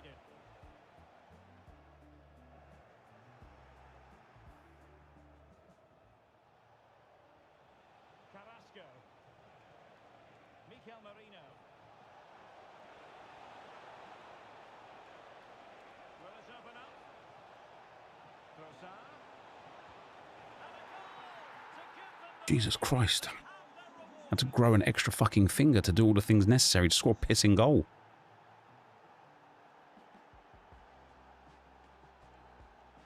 Well, it's a decent looking attack, this. Such an ambitious run. Really good challenge.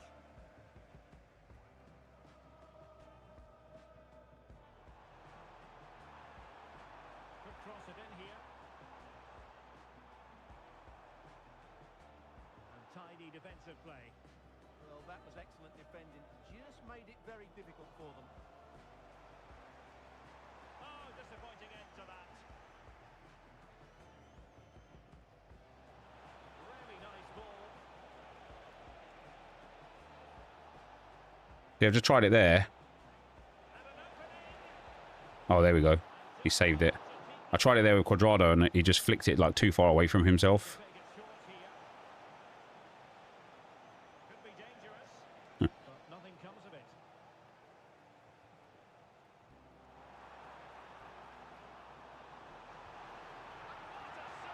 What a save that was at the end of a super counter-attack. It's definitely one of those things that I'm going to have to learn, though, if I want to get extra wins, especially with the Arsenal team. Yep, this guy can do it as well. Didn't get it quite. No MLS. Calafiori starting. When you say no MLS, does that mean he is out of the game or just not in the team? Cuadrado. Or just not in the starting 11? Now in possession, Trossard.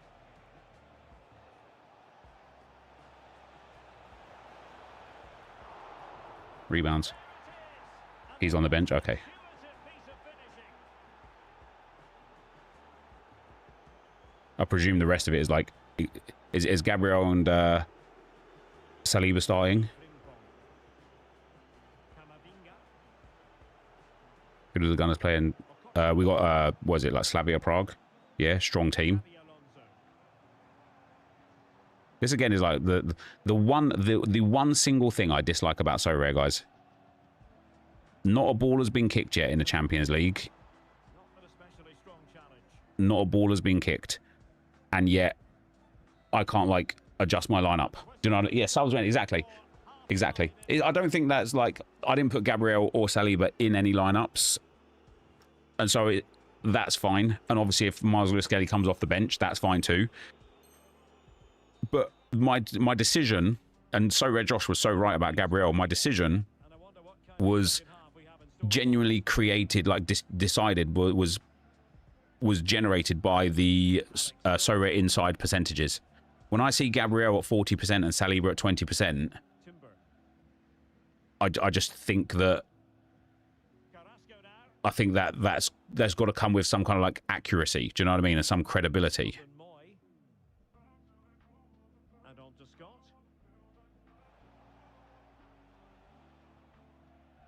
And all the way through it goes. Breyer, Timber starting as well, not White. Jesus Christ. Timber, Saliba, Gabriel, Hincapié, Norgard, Rice, Nwaneri, Saka, Marino, Trossard. Yeah, the midfield was exactly as I had anticipated, and the attack as well. I thought we would have seen big changes in the defence. SI guy ain't an Arsenal fan. He's just a generic Prem guy. We've been complaining about it for months now. Mad, isn't it? I am. If I was to guess the Arsenal lineup, though, I would have expected us to change pretty much the whole defence. The fact that it's actually only the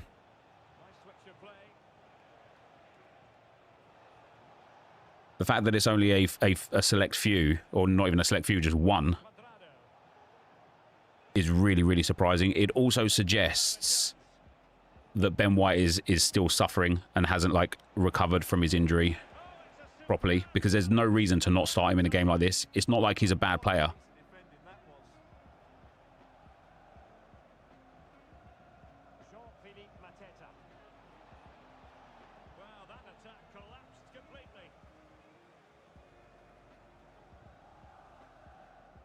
Is Odegaard injured? Yeah, Odegaard won't be back until, at the very least, the North London derby.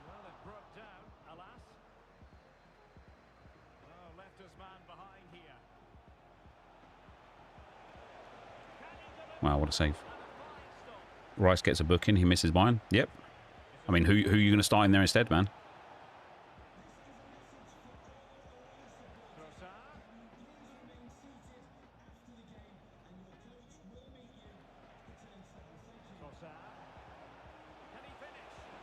It's not actually bicycle kicking it.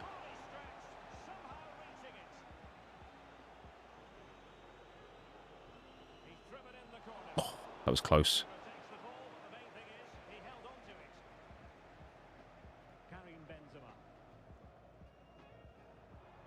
Yeah, you don't want to lose momentum, but like as I say, like I genuinely believe that a defence of Ben White, Hincapié, Mosquera, Miles Lewis-Skelly would be more than sufficient.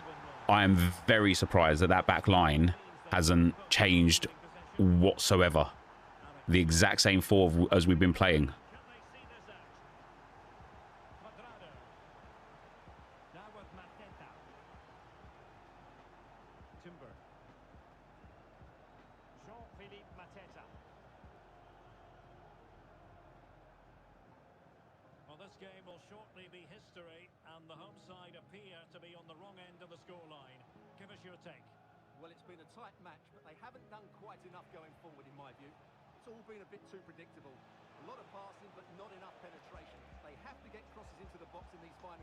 Who the bloody hell was that? He was fast.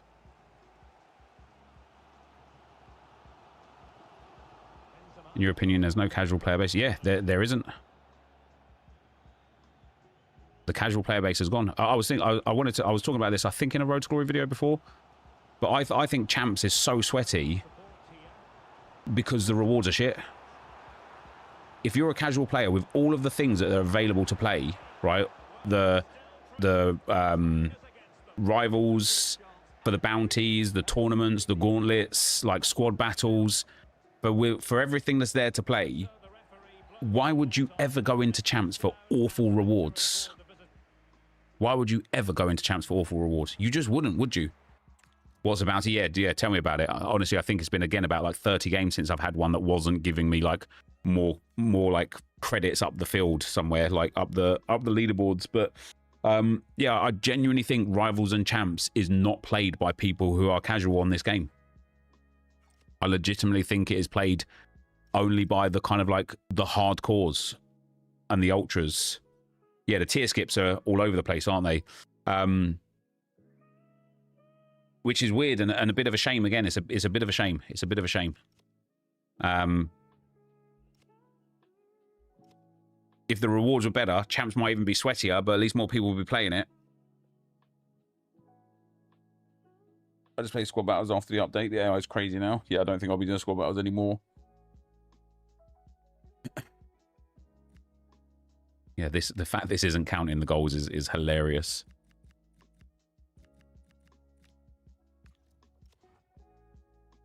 Doing an RTG, not touch champs 1. My team's looking nice. Yeah, you don't have to play it. You absolutely don't.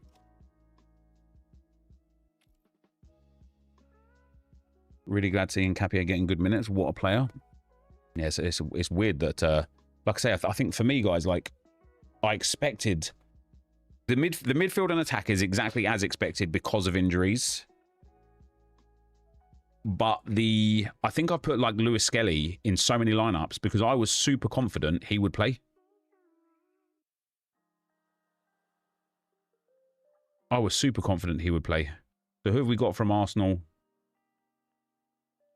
in any of these lineups? So Eze's not starting, but that was to be expected, so that's not a problem. No Arsenal players in there. None in there. Saka starting, Trossard, Rice, Marino are all starting. White's not starting, and Hincapie's not starting. That is really surprising. As I say, I really expected Arsenal to at least make some changes in the defence. On this lineup, they both start. Rice starts, Raya starts. So this one here... Wait. Oh, yeah. So, damn, that's triggering. I was looking at this, I was like, oh, why did I put... So this one here, Raya, Saliba, and Calafiori are starting.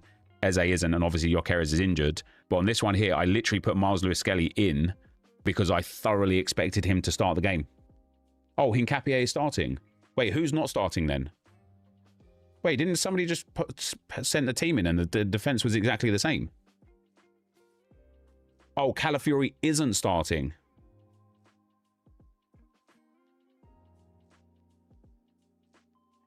Wait, Matt, you literally said MLS out, Calafiori starting. That was your comment.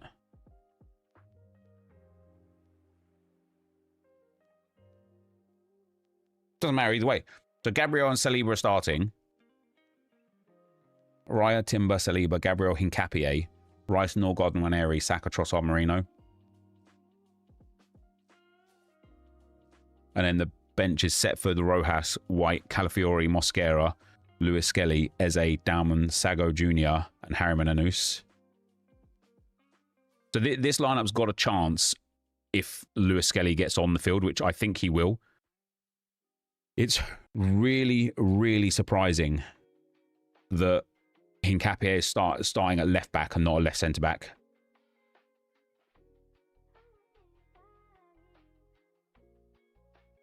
But this lineup's got a chance. This one here, so Marino starts, Raya starts, Rice and Saka both start, Raya and Trossard both start, Raya, Rice, Nwaneri, and Norgard all start, but not Lewis Skelly again. So this one's got a bit of pain there. Mosquera not starting is pain there as well. Otherwise, everyone starts. 4 out of 5 start here as well, which is great because if Max Dauman gets on the field, this lineup could actually... Oh no, Miles Lewis Skelly's not starting again. 3 out of 5. God damn it. And then these guys can still change. I think the most part for me that's going to be screwed up is my arena. I've got loads of Ben Whites and loads of Lewis Skelly's in the arena. And this one again, look at that, man. Ben White and Mosquera both not starting. I really thought he would change up the defense like fully. Never mind. Who else have we got? Arsenal related. No one in those teams. No one in those teams. And then in arena. So Trossard starting and captain, that's nice. Yeah, Ben White isn't starting and Miles Lewis Skelly isn't starting. So unless they both get subbed on and do something, this lineup's probably quite dead.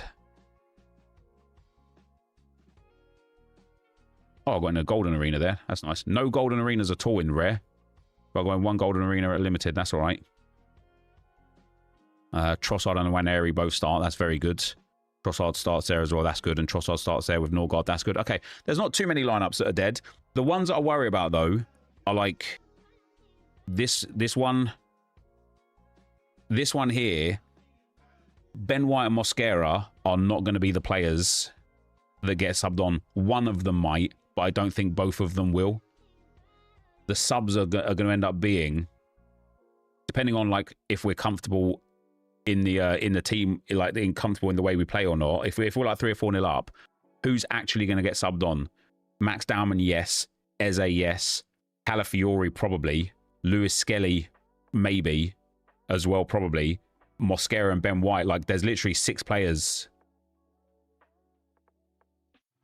I don't think we'll see, like, Ben White's in trouble, man. Ben White's in trouble. I don't understand why this isn't a game that he would be starting. Have you seen who they have up front? They got Chori up front there. They have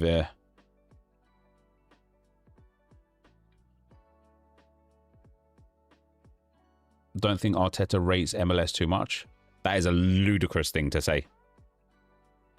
Yeah, Ben White's not fit, but I thought he would be by now because he's played some minutes. He's back in full training. Like, who do I actually think we'll see as subs? I think we'll see Max Dowman on, definitely. It's a sort of game, right, where if we are 3 or 4-0 up after 60 minutes, the people who will sub on will be Andre Anus, Max Dowman, probably White, Mosquera, and Miles Lewis Skelly. I don't know about Charles Sago Jr. I don't know if he's ever played like a... Oh, he's played one professional game for us. But I think if we're struggling, if it's only like 1-0 or 2-0 or 2-1 or whatever into the 60th minute, then what subs do I see him making? Eze, Calafiori, maybe Mosquera. I'm very surprised that we're putting a team like that out. I really am. Hincapié being the only defensive change is mind-blowing to me.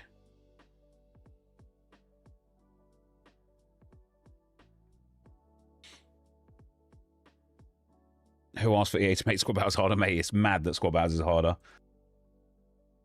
White played through many issues during Timbers being out with the ACL. Now he's unfortunately paying for it and is unable to find a bit of form. It's not even form that he's struggling to find, it's fitness. Like the game that he started the other... What was it? It might have even been the Champions League that he started a couple of weeks ago. Yeah, he started against Olympiacos. He played even against Port Vale. The fact that, like, here's why I'm worried about White, right? He only got 71 minutes against Port Vale and he looked tired, but obviously he was just coming back from injury. He didn't get any minutes against Newcastle. Then against Olympiacos in the Champions League, he only got 58 minutes and he looked laboured. He looked tired. No minutes at all against West Ham. No minutes at all against Fulham. And only 7 minutes against Atletico Madrid. No minutes against Palace. And then again in the Cup, only got 70 minutes against Brighton and had to be taken off. And again, no minutes against Burnley. It's like, if he was, like, you would think he would be getting minutes in all of these games, even if it's 10 or 15, just to kind of like get him back into the match sharpness, back into being fit. Like, and in all of these games that we saw him in, apart from the 7 minutes against Atletico Madrid, which we can't really judge, in all of these games that he played 60 or 70 minutes in, he just didn't look great.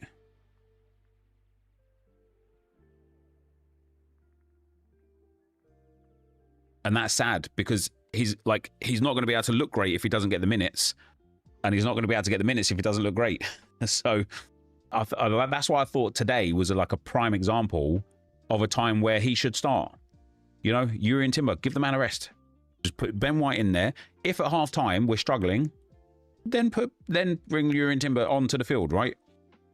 I'm really surprised to see Gabriel and Saliba. I guess, again, this showcases how much Arteta really wants to finish in this top 8. Because we get 3 points here. Maybe we don't get 3 points against Bayern. Maybe we don't even get a point against Bayern. We then would expect to get 3 points against Bruges. Maybe we don't get 3 points against Inter. Maybe it's only a point. And then we expect to get 3 points against Kairat. Maybe he's like literally targeting like Kairat, Bruges, and this game as like we have to win these. If you look at Liverpool, they lost 1 game last year and got a brutal draw. Yeah, it's true. It's true. If you finish higher up, you get first leg in the semi-final. Oh, is that right?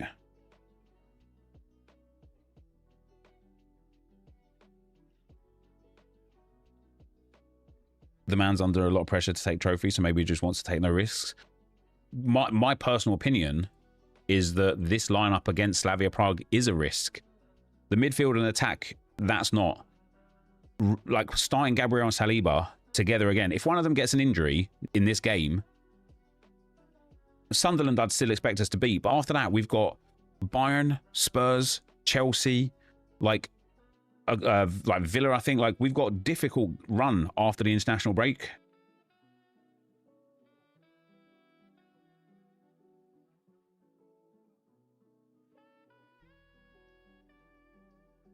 Defensive replacements probably didn't impress against Brighton. Was uncharacteristically vulnerable in that game. Yeah, do you know what? Kepa made some banging saves in that game. He had an absolutely phenomenal game. Wouldn't be surprised if he was even potentially man of the match. Oh, he was man of the match, yeah. Doesn't surprise me whatsoever. He was fantastic. You've got Mosquera now, so there's less pressure if you do lose a centre-back. Also in Capier. Yeah, I suppose. Was it Ivo Kepa in there? He might have been, mate. He might have been. I really, really hope Daumann gets on the field today as well. Anyway, guys, I'm going to head off for now. I've got to go and record some stuff. And I want to be ready for when the Arsenal game kicks off. And so, man, once again, guys, what did we play today? 6 games, 5 wins, no fun whatsoever. Man, this game is in disarray, guys. It's in disarray. But such is life. Thank you guys for watching, and I'll catch you next time. Bye-bye.